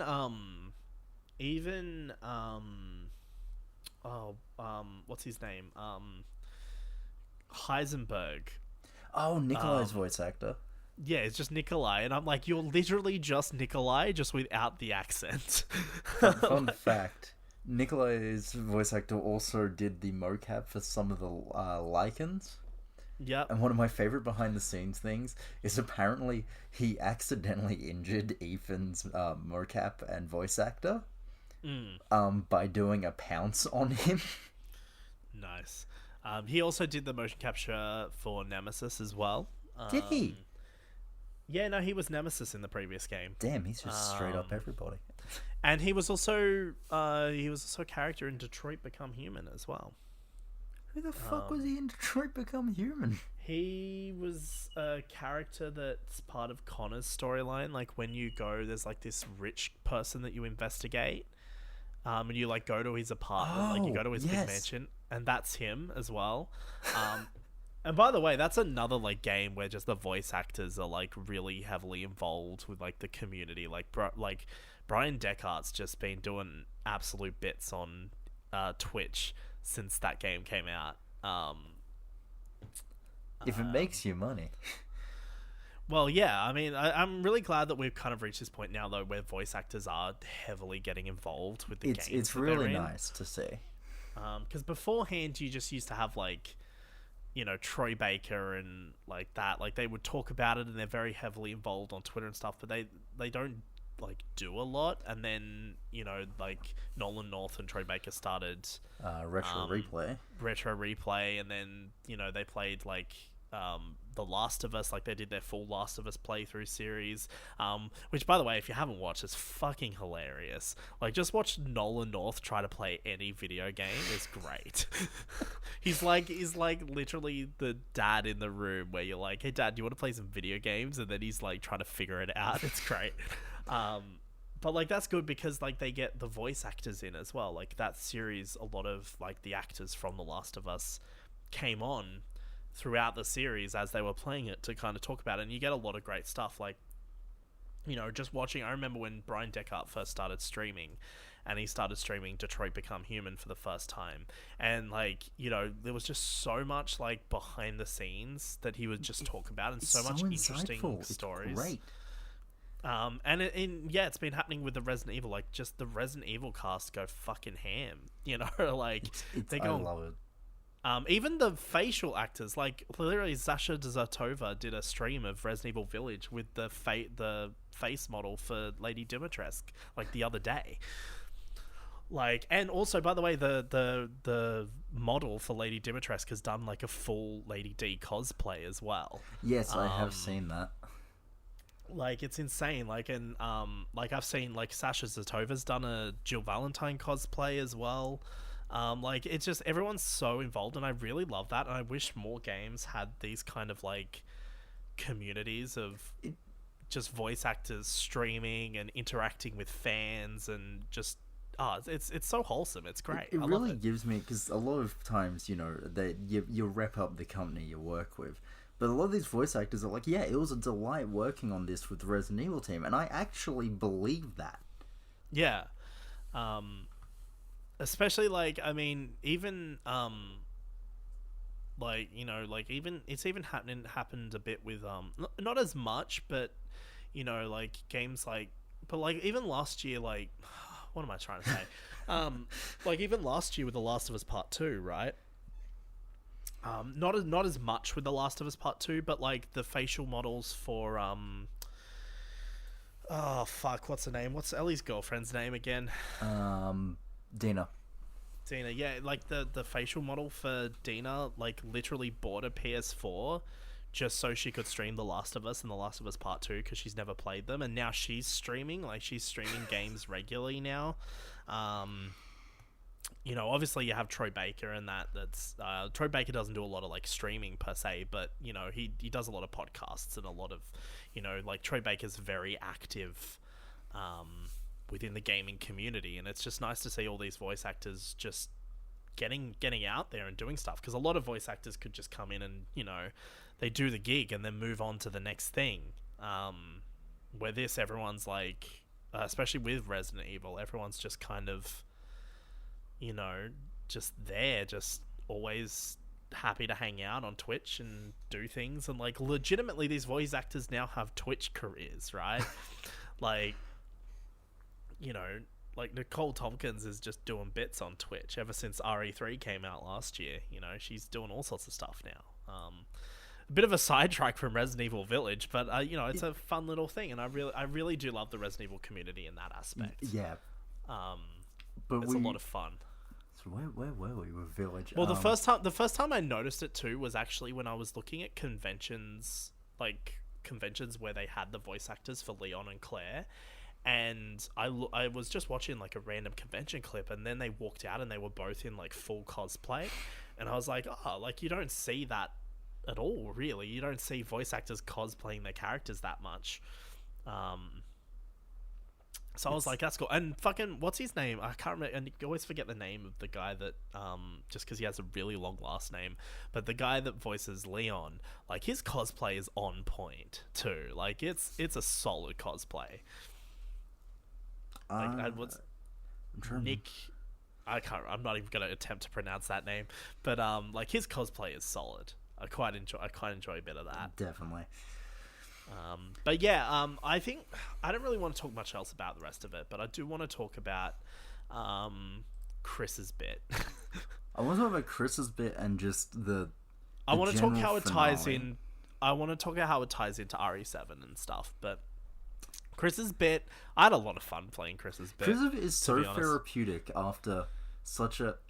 So as I said, my boy Ethan, I repped him up the whole game. And you get to the end of the Heisenberg, I want to say boss fight, but I'm just going to call it an event. You get to the end of that event. It's just a chill event. And I love that bit because it's so over the top that I stop caring. And then that's immediately followed up by Chris's bit, which is just so like it's like the game just the game's just like, all right, you know what, we don't give a fuck anymore, so here, just have like an arsenal of weaponry and just go ham. Here's like a million fucking lichens, just go hard. It's funny because it kind of happened. The one part where I felt I was in danger was a part with a million lichens, except it was Ethan running through the fortress, and I was like, I could actually. Oh yeah. I did. Yeah, that's actually a good bit. I like that bit. It was kind of intimidating. Then you get through the factory, and then Mother Miranda shows up, fucking rips out. Also, Ethan takes forever to fucking die after his heart gets ripped out. I just want to add that. Like, the Murray gets his heart ripped out and crushed, and then I was like, How are you conscious, for starters? I was like, how are you conscious? I mean, I get it because Ethan is also the camera. Like, I understand why, but also at the same time, it makes no fucking sense because that whole bit after he has his heart ripped out, like, she takes forever to take that heart and then like drink the blood of it, and then she like does her little thing, and then she like squishes it. Like, that goes on for like 50 seconds. Like, bruh, you should be dead. You should be dead by now. That's kind of retro. Well, that's kind of explained later. But but is it though? Is it really? I mean, I know what you're talking about, but is it though? So I'm like, is he actually dead? I'm like, no, that was way too, ironically compared to what you just said, that was way too quick of a death. I was like, that just kind of happened. And then it swaps to Chris. And I was like, they're gonna do the whole Chris finds him and he's alive. And then the rest of his squad is like, we've confirmed he's dead. Here's the picture. I'm like, did they actually just fucking kill him? Yeah. As it turns out, not really. But, and it is just that one moment where you are solidified that the main character has just fucking died after everything he went through, that makes Chris's segment so much better. Yeah. It's that binge. I do like... I just like it because it just happens randomly, like, again, and like, I think that's a subversion of expectation that works really well, like, because you're just expecting, alright, you just defeat Heisenberg, now it's time to go take on Mother. Oh no, never mind, I'm dead. She found me. But yeah, so then you play as Chris, and like, Chris bit's just a big action schlock. It's great. I love it a lot. I love Orbital Cannon. I do like his squad. I will be honest, I like his squad a lot. Even though you don't really see them at any point, I'm like, really just hearing the chat over the radio. I'm really hoping they're expanded on, because I really like them as well. Chris actually has a team that is alive. The only question I have from this whole ordeal, actually, well, this skips to the... Okay, we'll talk about the finale first, because this kind of is part of the setup for RE8. So let's talk about how this game ties itself back into RE7. So the meme of Resident Evil 7 and 8 is that Ethan is just a punching bag and can just take anything. Get his hand chopped off? Nah, don't worry about it. Just staple it back again. Let's go.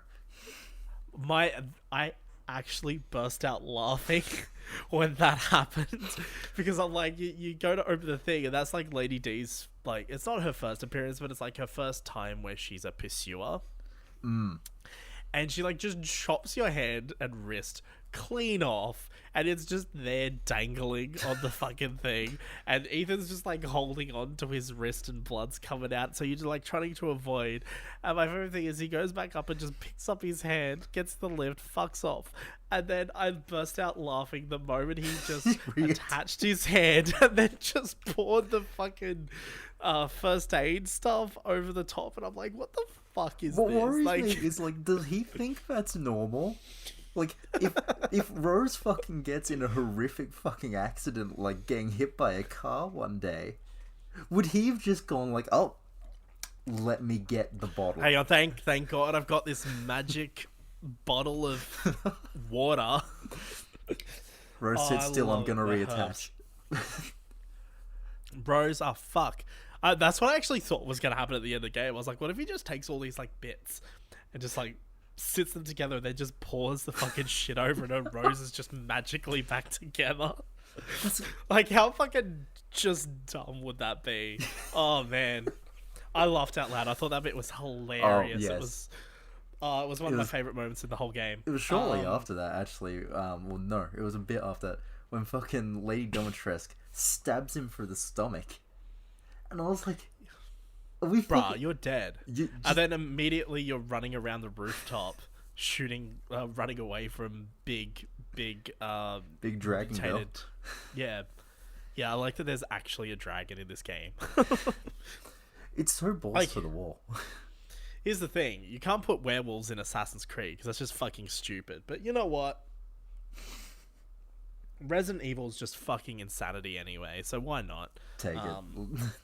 But, like, I mean, I enjoyed that boss fight, even though it was very simple. So you know... But, yeah, so it ties itself... There's a reason why Ethan's just survives all this torture. And it's because he's mold. Which, to be honest, as soon as I saw that whole bit, after he dies, like, where he's in, like, the dream sequence or whatever, and he's talking to, Evelyn, I'm like, okay... Like, I saw it coming immediately. I was like, okay, I know what this reveal's gonna be just straight away. It wasn't the reveal that got me. Like, I was like, it makes sense. I get it. It was how early it happened. That got me. Yeah. But also, like, and I had to think about it for a bit because I'm like, I guess that explains why, after he had his hand chopped off by Mia, that when he woke up and had it attached and it was just stapled, like, his hand was still able to function properly. Because, like, I was like, well, obviously Jack Baker killed Ethan in that very first part of RE7, like the very first part. The moment he says, "Welcome to the family, son," and bashes Ethan's head in, and he's dead. And that was what got me. I was like, "Oh fuck!" Welcome to the family, son. Thank you, Jack. Glad to be here, Jack. Appreciate it, man. Thank you. But yeah, he's mold. So that's interesting. I feel like that was added in just to kind of explain away everything. But it does cause a few plot holes, but I don't care. I actually like it because it actually makes the whole plot of this game make sense. Because it's like, okay, so Mother Miranda wants Ethan's kid because... Magic girl. She's like magic girl. She's like Alice from the movies, probably. And so that, and obviously we find out that the Mia at the start of the game that's killed was just Mother Miranda, and she wasn't killed, and Mia's just been held captive this entire time. But I don't know, I actually like that reveal. Like, that's what I say when I like the story. Like, I actually like that reveal. I think it's a bit convenient, sure, but I don't know. I think it works well. At this point in RE8, what's not convenient? The plot is so over the top at times that honestly, it's why I love it. It still fits that Resident Evil cheese factor quite a lot of the time. But anyway, so we defeat... I'm just going to skip through the entire Mother Miranda boss battle because it's literally just a boss battle. No, you can't take my baby from me. And Ethan's like, you bitch, crazy it's my bitch, baby. It's mine. And then you do the thing, and then... They have a bit of a tuffle for a bit. She's like a spider, and then a bat, and then all things happen, then she dies. Yeah. And by the way, I do like all that sequence of the game, by the way. But, like, yeah, you know, it kind of gets past that. The bit I want to talk about is afterwards. So, with Chris's bit, we actually transitioned to third-person cutscenes. And I legitimately thought we were going to get, like, an Ethan face reveal. Because we kind of know what he looks like, but, like, an actual, like, face reveal. And instead, we get this really fucking weird cutscene where you just don't see his face at any point. And Chris is just interacting with him like he's a normal person. And just like, wait, this guy's just literally not even looking at you at all. Why is his head down the whole time? But then, yeah, Ethan sacrifices himself to allow Rose and Mia and Chris and all that to escape. And then Ethan dies. Ethan's already dying, I guess, anyway, because I think once the Megalomycete got taken out, I think he just broke down. Or he'd taken too much damage, because eventually the mold can take too much damage that it will stop functioning like normal. Yeah. And that was actually quite a sad thing to see, was him walking back with Chris. And Chris is so hopeful that it kind of hurts. Yeah, Chris is just like, hey, you know how they, like, hyped me up as, like they teased that I was antagonistic? Nah, I'm just Chris. He's like, come on, Ethan, back to the... We can get out of here. It's fine, don't worry about it. And then fucking Ethan's hand just crumbles apart, and I'm like, oh, that's. I did cry at the end of the game. Yeah, he did go, I don't want to go. Fuck you. So, imagine if that was a line of dialogue. I would have genuinely been straight up like, as I said to the, like, as I watched that in the game, I would have been like, fuck off, fuck you. But yeah, so he dies, he sacrifices himself so Mia, Chris, and everyone can escape. Mia doesn't give a fuck about Ethan for a solid 10 minutes. Yeah, and then so there's this setup for the next game, not just with Ethan's daughter Rose, because I feel like Rose is going to be the protagonist of the next game, because they have said, like I did say, they did say that RE7, 8, and 9 is going to be a trilogy. The thing is like, when the fuck is the next game going to actually take place? Yes, thank you. Because like Village takes place in 2020, I believe. Yeah. So like the timeline has basically caught up to the modern day. Like they did with RE7, they caught up kind of to the modern day, right? Yeah. So I'm just like, they set up this thing with the BSAA where like the BSAA is using like bioweapons to fight bioweapons or some shit. And Chris is nettled. Chris does not like that. Yeah, and I'm like, but hang on, aren't you like working for the BSAA anyway? Because he's not working, because it is revealed. I can't remember if it's in his DLC for the last game, because to be honest, I didn't. He's on really contract. He's on contract for Blue Umbrella. He's not working for Blue Umbrella. Yeah, he's there for the BSAA, but the BSAA is kind of very corrupt. Yeah, so I'm a little confused by all of that. Like, I don't really... I'm trying to wrap my head around all that. This is somewhere where the game actually kind of... Okay, if you play the first Revelations game, the BSAA is, like, corrupt for good reasons. And I think it's still the same here. But when the BSAA decided... So, 8 came with DLC called the Trauma Pack. And the stupidest thing they did was leaving this in the Trauma Pack and not in the main game as an unlockable. There's a whole report by Zoe Baker, who survived the incident. Yeah. Where the BSAA said she was dead and then hid everyone away and said that the whole mansion incident was a gas leak. And anyone who tried to say what happened was silenced. And Chris was like, are you fucking kidding me? You fucking having a go at me, bro. Like, what is this? So Chris didn't like the fact that they were covering up these incidents, and he's very adamant about not letting the company that he helped found get corrupted. So that's kind of... So Chris is still working on it, but in 8 he did go rogue. He took an entire because like I was really confused by like because there's the bit in the whole Chris bit where you're fighting him, and I had already figured out by this point, like just through reading and things, that he's still working for the BSAA. And so I'm like, when the BSAA show up, I'm like, wait, why does he have beef with them all of a sudden? What the fuck's going on here? He went to track down Ethan, he went to track down Mother Miranda, because the BSAA was also covering up the fact that they're the main reason that Evelyn was even able to get to the Baker mansion, because they failed to stop that. So it's all a bunch of cover-ups, and Chris is like, fuck you, I'm gonna uncover this. And it didn't work. Yeah, because there's all of that, and then of course we find out that obviously the BSAA is using bioweapons, which I guess goes against the very core foundations of why Jill and Chris founded the organization in the first place. Yeah. But I was like, because obviously, like, one, we don't know at this point in time, because I think when the hell's Vendetta set? Vendetta's set like a year before. 6 and 7 in like, I think Vendetta's 2014, 2015, so a couple of years before 7.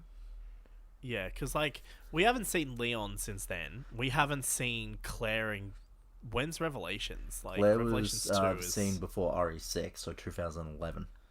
Yeah, so we haven't seen Jill since 2009. Like, all we've seen of any of these characters for the past like over pretty much decade of in-game universe as well as in real life, but in-game is just Chris. Chris has been just hanging around for the past like 4 games or 3 games or whatever. And I think it's a bit and I was unfair, like, 'cause where's Jill? Like, I Jill was like, is just oh my as god, much the main character of the franchise as Chris should be. Or yeah, Chris is the main character as much as Jill should be. The thing is that this is what I've always said. Like, all 4 of those characters are the main characters of the franchise, and yeah, it's fine introducing new characters, but like, At we least can't just keep pass ignoring the torch properly. Don't just have them disappear for a decade. Yeah, like we need to know what Jill's been doing since RE5. Yeah. Like, because I feel like we do know, like the last I think we heard anything about was in Revelations 2, and it was like a report from Barry Burton or something, and he like says that Jill, is, I can't remember exactly what it is, but he says something like, Jill's been undergoing therapy and has been, doing this, is just eager to get back on the job. So, like... In the decades since, why hasn't she? Where the fuck has she been? And that's why I was like, when I was like, wait, does Chris... Like, because Chris doesn't mention Jill at all in any of these games. And I'm like, when Chris started talking about the BSAA, I was like, wait, does Chris have beef with Jill? Is that what we're setting up? Like, that's what I thought at first. I know that's not going to be the case, but I was like, when I first heard that, I was like, wait, is that what we're setting up? Are we setting up a beef here? Is there beef going on at the moment? I think it would be a good way to reintroduce Jill, is because Chris right now is very much kind of an anti-hero at this point, at least against the normal American values of what the BSAA should be. I'm sure he's probably keeping Jill in the dark like he did back in the 90s. So for Chris to suddenly show up on the BSAA's doorstep, like, I want fucking answers, Jill would be like, do you want to not? Do you want to fucking go, mate? Like, let's go right here. Let's have a tuffle right here, right now. Jill and... but the thing is like, I don't know what they're setting up, and the fact that they've just been ignoring characters, because here's the thing, I don't know where the timeline's at now. Because the last scene of the game now is Rose grown up, and like I know she's not an adult. Like, I'm assuming she's probably about, like, let's say just average. Like, I'm assuming she's about 15. I'm getting more 17, 18 vibes. Either way, it's a long time. It's a long time. We've just skipped a long time. So like, we're now in the 20s. So by this point, Chris is in his late 60s. Yep. Jill's in like mid 60s. Like, all these characters are old now, so I don't know how you can reintroduce these characters at this point. Someone did spot something that with on Rose's flasks throughout the game. Yeah, it mentioned how it could, without proper care, rapid aging would be right. So I'm hoping they go the advanced aging route. Yeah, like, she ages super quickly, and like, really it hasn't been that long. Because it would have to be a few years though. Like, I feel definitely it's been a few years, but not enough to put any of the main characters out of action just yet. Because even then, Chris is like 47 in this game, or whatever age he is now, and Jill's not that far behind. Like, we haven't seen Jill, and by the way, like, when I talk about Resident Evil, like, Jill's really the only character I actually care about, like, as a character. Like, I like Jill, Chris, and Leon and all that, but like, she's the one I care about. Like, I just want more games with her. But I feel like, if we're going to do modern day games, like, I would like to see where Jill's been for the past decade, and I'd like to see, maybe backtrack a little bit on Revelations. I would actually like to see how RE5 has affected her as a character, because surely you're not going to be the same person. No. Coming out of that. Jill could have a very Sarah... A lot of times, they keep alluding to Jill and Sarah Connor a lot, and I think it could kind of work having Jill be a... Yeah. Older, like, I would like to see an older Jill turn up, as long as she's voiced by Nicole Tompkins and has a similar character design. Yes, I would love to see that happen in the next game, and I feel like at this point in time, we're reaching a point in the timeline where either two things need to happen. One, we need to go for either a total reboot after RE9, because let's be honest, it's just reached the point now where, we could introduce new characters, sure, but at the point now, it's like, Resident Evil is very, like, the core identity of this franchise very much surrounds those four characters. If you put those characters out of commission, you can't really continue it that much. But I feel like we either need to after RE9, like, because I feel like because this story's not over with Rose, like, it's not finished. So I feel like with RE10, we either need to, like, even a soft reboot and just maybe do what they're doing with the new series and just go back in time a little bit and focus on the younger versions of these characters. But with that said, though, I do think it's about time that some of these characters went. And I'm not talking about all of them, but I think if RE9 is going to continue this story, I think it has to be an ending for Chris's story. At the very least, we need to see Jill again. Like, the only thing I want from RE9 is Jill to come back. That's pretty much everyone's views as well. Like, Capcom can't just pin this down to, a few people want Jill back. No, we all want Jill back. Yeah, like, Jill needs to be back. And not only that, but I would be completely open. And I think we need to wrap this story up with what's going on with the current storyline with, the connections, I believe they are. Yeah, the connection. Yeah, like, all this story, we need to wrap this up in RE9. I feel like Rose is going to be the protagonist of RE9. Yes. I don't think they're going to just make Chris the protagonist again. I think Chris is probably moving into a really Revelations game. Yeah. I don't know. I feel like we just need to wrap some things up and either move on with a new cast of characters or just do like a soft reboot. Just a reboot. I wouldn't mind. But like if they did a reboot, like I wouldn't want to call it like Resident Evil and then give it a subtitle. Like call it RE10, but just like make it a soft reboot. Make it be like, well, okay, it's these characters, but maybe we're gonna bring it forward to the modern day, but we're just revisiting these character storylines and maybe we're going to do something different with it. Like, that's why I would like I remember when we were talking about RE3 last year on the podcast, I remember you saying that you would like there to be like a kind of divergent timeline. I would.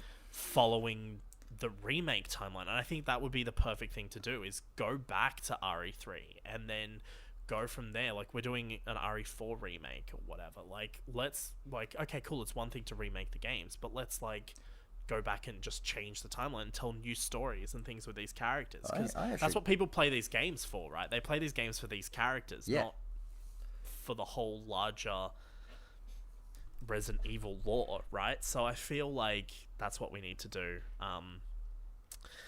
And I just want to see that in RE7. I want to see Jill return. I'm happy to see old Jill, and like, let's bring Ada Wong back since you were already going to do that anyway. With such a really nice character design. Actually, you know what? I think RE10 would be the perfect game to wrap everything up. Yeah, let 9 but end RE10 should the current storyline. And then RE10 is like a general wrap-up. So, like, RE10, we could feature, let's just bring all the characters. Because like, none of these characters have all been... Like, I mean, yeah, we have the risk of being RE6 again with, like, all these characters. But, like, let's just have, like, a couple of main playable characters. And then, but, Leon's there. Claire is there. Like, they're all present within the story. And it's, like, a big finale. And then from RE10 onwards, you can go, right... What do we do now? Do we focus on new characters? Do we go back in time like we've been doing with the series and stuff? Do we reboot? Do we, like, what should we do? Because I feel like sticking with the classic characters is the only way this franchise is going to continue. But I just don't think with the age they're getting to at this point in time, it's going to be possible to continue it. Especially with the fact that this series, possibly RE9, might take place in the future to some degree, that I feel like, it's getting to a point, but also, like, I don't want them to start doing stories set in the past all the time, because then you start messing things up a bit, because then you have to worry about trying to tie everything into one timeline. I just feel like you could just go, well, hey, look, we've been making these remakes.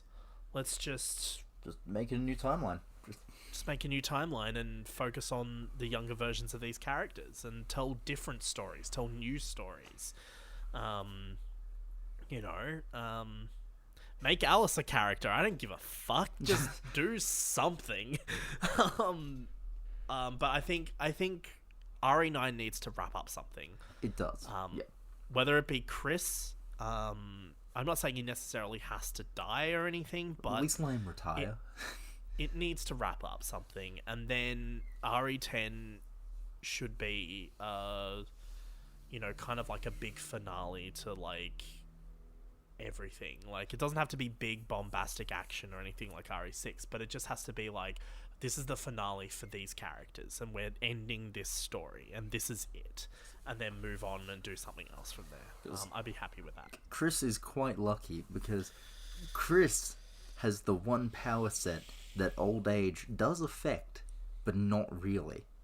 Chris punches shit a lot, and even as an old man, you can still kind of do that. Yeah. Leon is a flippy boy. The older you get, the less you can do. Oh my god, couldn't Leon turn up with like arthritis? Like, oh my god, that'd be great. Like, Leon's like, I can't do this, guys. I'm sorry. Leon's like the tech guy. Like, they just completely changed his character completely. He's like the guy that just doesn't do shit because his legs are fucked. He just can't do it when his legs don't work like they used to before. But he still gets his heroic moment where he's got to like fend himself off with a gun. Like, his aim's still on point. He's just movability isn't that great. Old age Resident Evil characters. Let's go. Leon. Let's just have a. I just realized Claire's fine. She just shoots. Jill's mostly fine. She's mostly masculine. Or she's mostly feminine. Chris. Yeah. Leon's fucked. just pretty boy. Leon's just Backstreet Boy. His one-liners can't save him into old age. Please, Capcom, save Leon before this happens. That's what we should do. # save Leon. Let's get it trending on Twitter. Fun times. Anyway. It set up two interesting hooks. I am mildly more interested in the BSAA hook than the Rose hook. But future of the franchise isn't quite as dim as it was 10 years ago. So. Yeah, like I definitely think there's some interesting stuff to come from RE9 and hopefully RE10 and onwards. I think we're at a point now where we need to decide, we need to decide, but Capcom needs to decide what they want to do. What the game plan is. With, whether we continue on with new characters and retire the old characters, or whether we just, soft reboot and just set stories in the past, or whether we just do a full reboot and make a new timeline. But one thing I will say, if they're going to go down the new timeline route and then you just focus on, new stories with the same characters, don't actually have that be a story point. Don't actually don't do a Days of Future Past and be like, oh, we're resetting the timeline. Y'all just literally have one game end and then be the next game we're right, we're in a new timeline now with these characters. It's new stories. And just say it. Just be this is what the new game is. You don't need to address it. You don't need to have it be a plot point. You just go, that's what this is now. The funny thing is they can easily get away with it because up until the last 2 minutes of RE7, they almost did. Had Chris not shown up at the end of Resident Evil 7, we could have just put it in the reboot. Or just new characters. You could have just totally turned around and go, oh yeah. I mean, you could probably still make that work, to be honest. You could totally just go at the end of RE9, just go, oh yeah, we've got a new timeline now with RE7, 8, and 9. It's because RE7 was a soft reboot, it was. essentially. So you could easily just turn around and say, hey, this is a separate timeline to everything prior to RE7. Because, then that gives them the freedom with the animated films. If they want to keep making stuff with the animated films, they can. And it also gives them the freedom in the games to go, right, well, Chris is older. We've got an older version of Chris here. But, old man Redfield. You could have, maybe the relationship, you could have Jill Valentine as, his partner, but Jill Valentine's not as old. Or you have, Claire and Leon, are in their 20s now. You could completely change everything, and I feel like it would fit in with RE7, 8, and 9. Or you could just do whatever the fuck. But I don't know. We'll see what happens. Exactly. I'm interested in seeing the future of the series. Overall, Village, I didn't really like it that much, but it is what it is at the end of the day. I'm not really, I'm probably never going to play it again. So, I think the funny thing is I agreed with you on quite a lot of points, yet I come out liking the game. Yeah, well, I just think it just wasn't for me. I just didn't, it's not what I know Resident Evil to be, but it's also based on just what I've played, by the way. Like, I've only played, like, a small handful of games, but, like, I don't know, for me, just those, Resident Evil's much better when it's, like, like what RE2R and RE3R does. And Resident Evil 7's great, but, like, I just feel like, you know, Umbrella, Zombies, Raccoon City, you know, that's Resident Evil to me, and I'm just... You know, everything else is kind of like, yeah. I think that's the good thing about the franchise is it's kind of a petri dish of different genres at this point. Some people are like, oh yeah, RE4 and 5 and 6 are RE to me. Then everyone else is like, oh no, RE 1, 2 and 3. And then it's nice for its diversity. Yeah, that's cool. But yeah, I don't have really much more to say about it. No, I think we're good. We'll talk about that for fucking ages. That was quite the fun discussion. This is going to be a long... This has been a great episode. It's a big episode. It's going to be a long one. Even when I edit it down, it's probably going to be about 2.5 hours, to be honest. But I think, you know, we've had some important discussions. I think we had a good discussion about Resident Evil then, and a little detour to the future of the franchise. And I'm actually really excited to see if we play as... Rose in the next game, and if we have like powers and shit, that'll be kind of fun. Rose just has like powers, like I don't know, it'd be interesting to see. But I reckon, I don't know, they've been working on like Resident Evil has kind of become this like annualized franchise, really, hasn't it? It has, yes.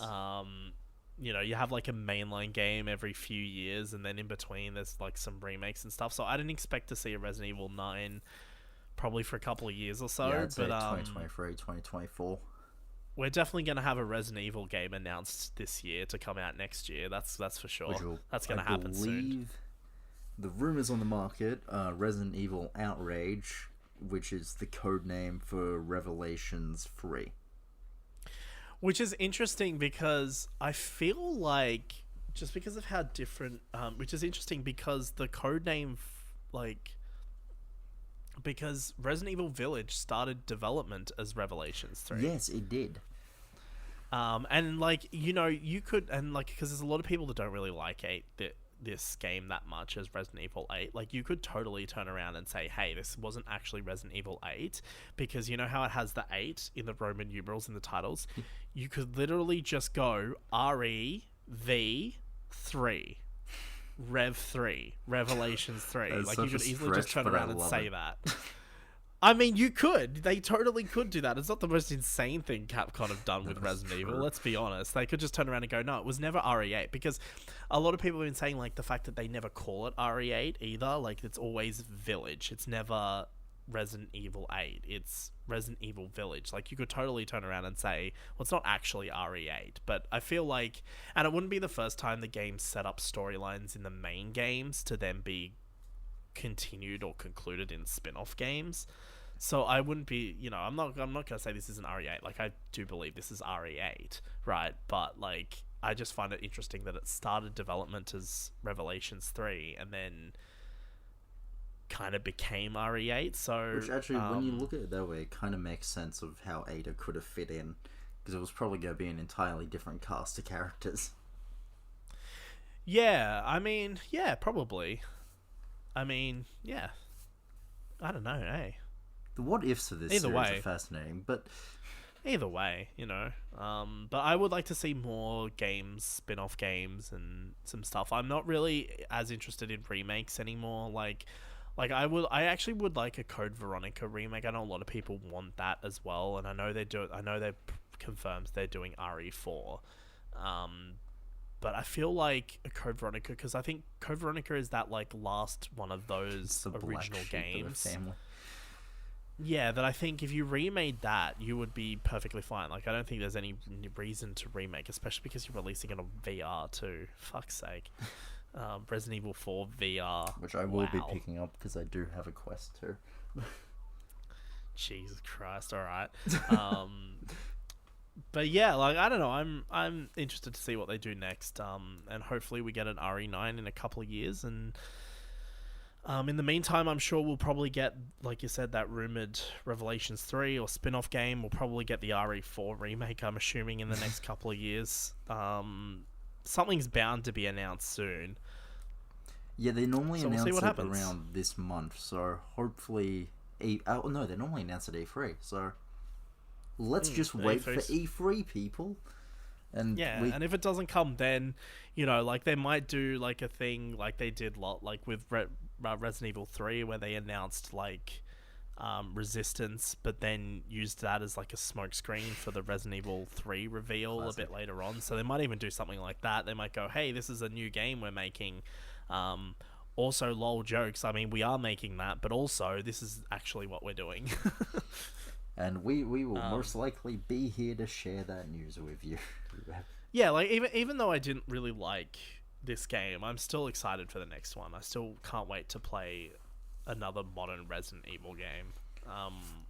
Whatever's next. I'm excited. But yeah, that pretty much wraps it up. Yeah. That brings us to the end of the episode. Next episode, I don't know. I guess it depends on when we record it, I guess.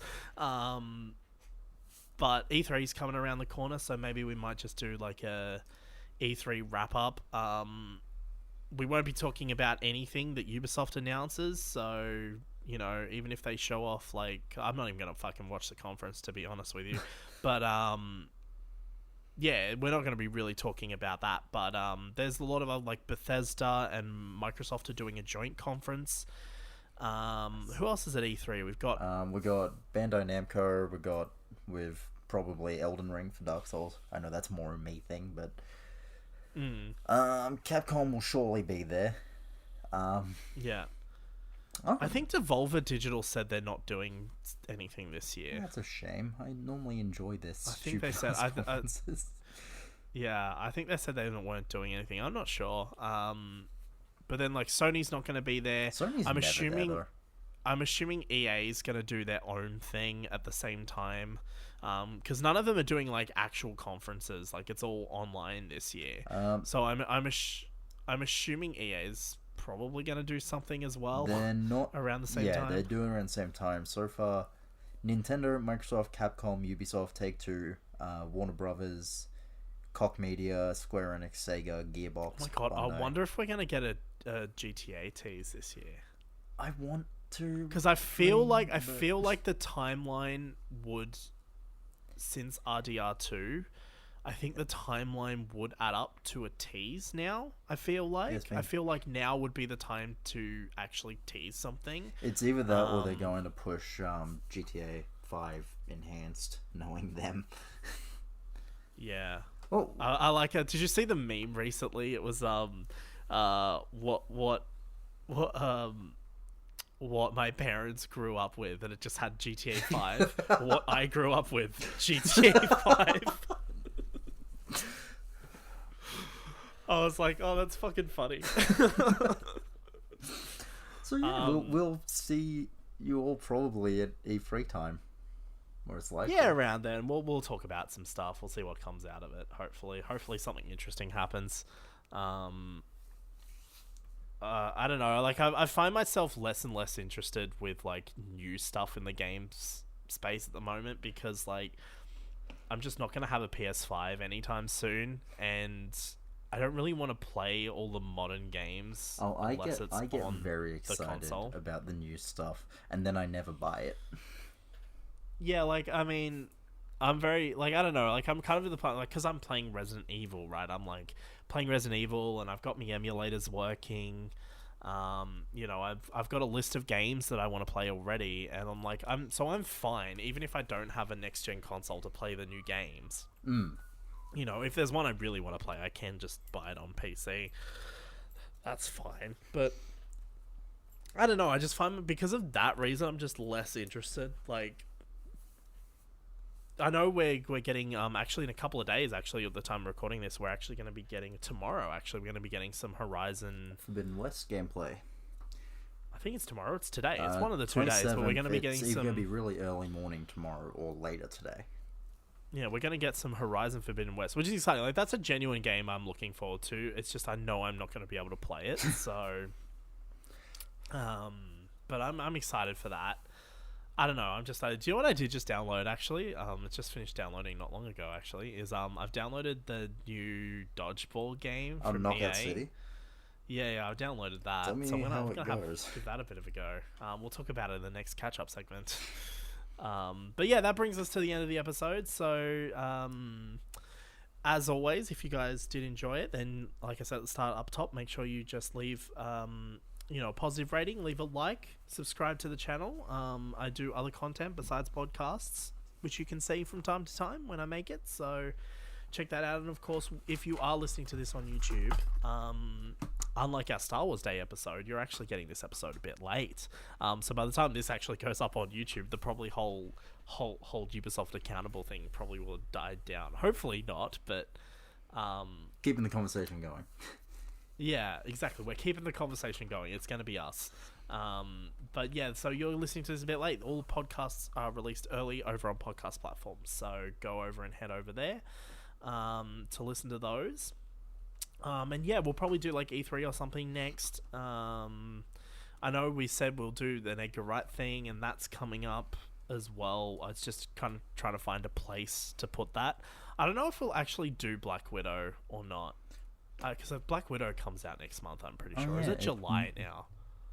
I think it's July now. I think they delayed it again to July. Hold on, I'm going to look that up.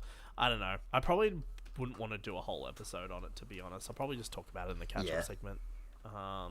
Yeah, July 2021. So, is there an actual date, though? Or is it just July 2021?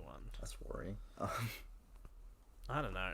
Honestly, like with movies, it's just a kind of weird situation, eh? You just don't really know. But yeah, we'll do an Edgar Wright episode probably after E3, because I don't think anything else is happening really after E3 to kind of... I don't think there's any big game releases coming out that I'm either one going to be able to play, and two, I actually am interested in playing. So, like, we're not going to do an episode on Mass Effect, because I'm not getting that anytime soon. I'm actually, just because I'm playing other games, so I'm going to hold off on Mass Effect for a little while, and then I'll get it a bit later on.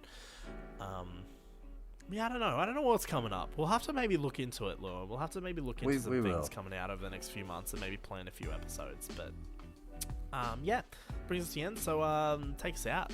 Let's just get this done. Thank you, everybody. Thank you, everybody, for watching. Did that? Have one job. Shut up. We will see. It's like your only job it's your only job. No, it's alright. Go ahead. We will see you guys next month. Yeah, no matter what, it'll be next month. Catch you guys on the flippity flip again. Adios.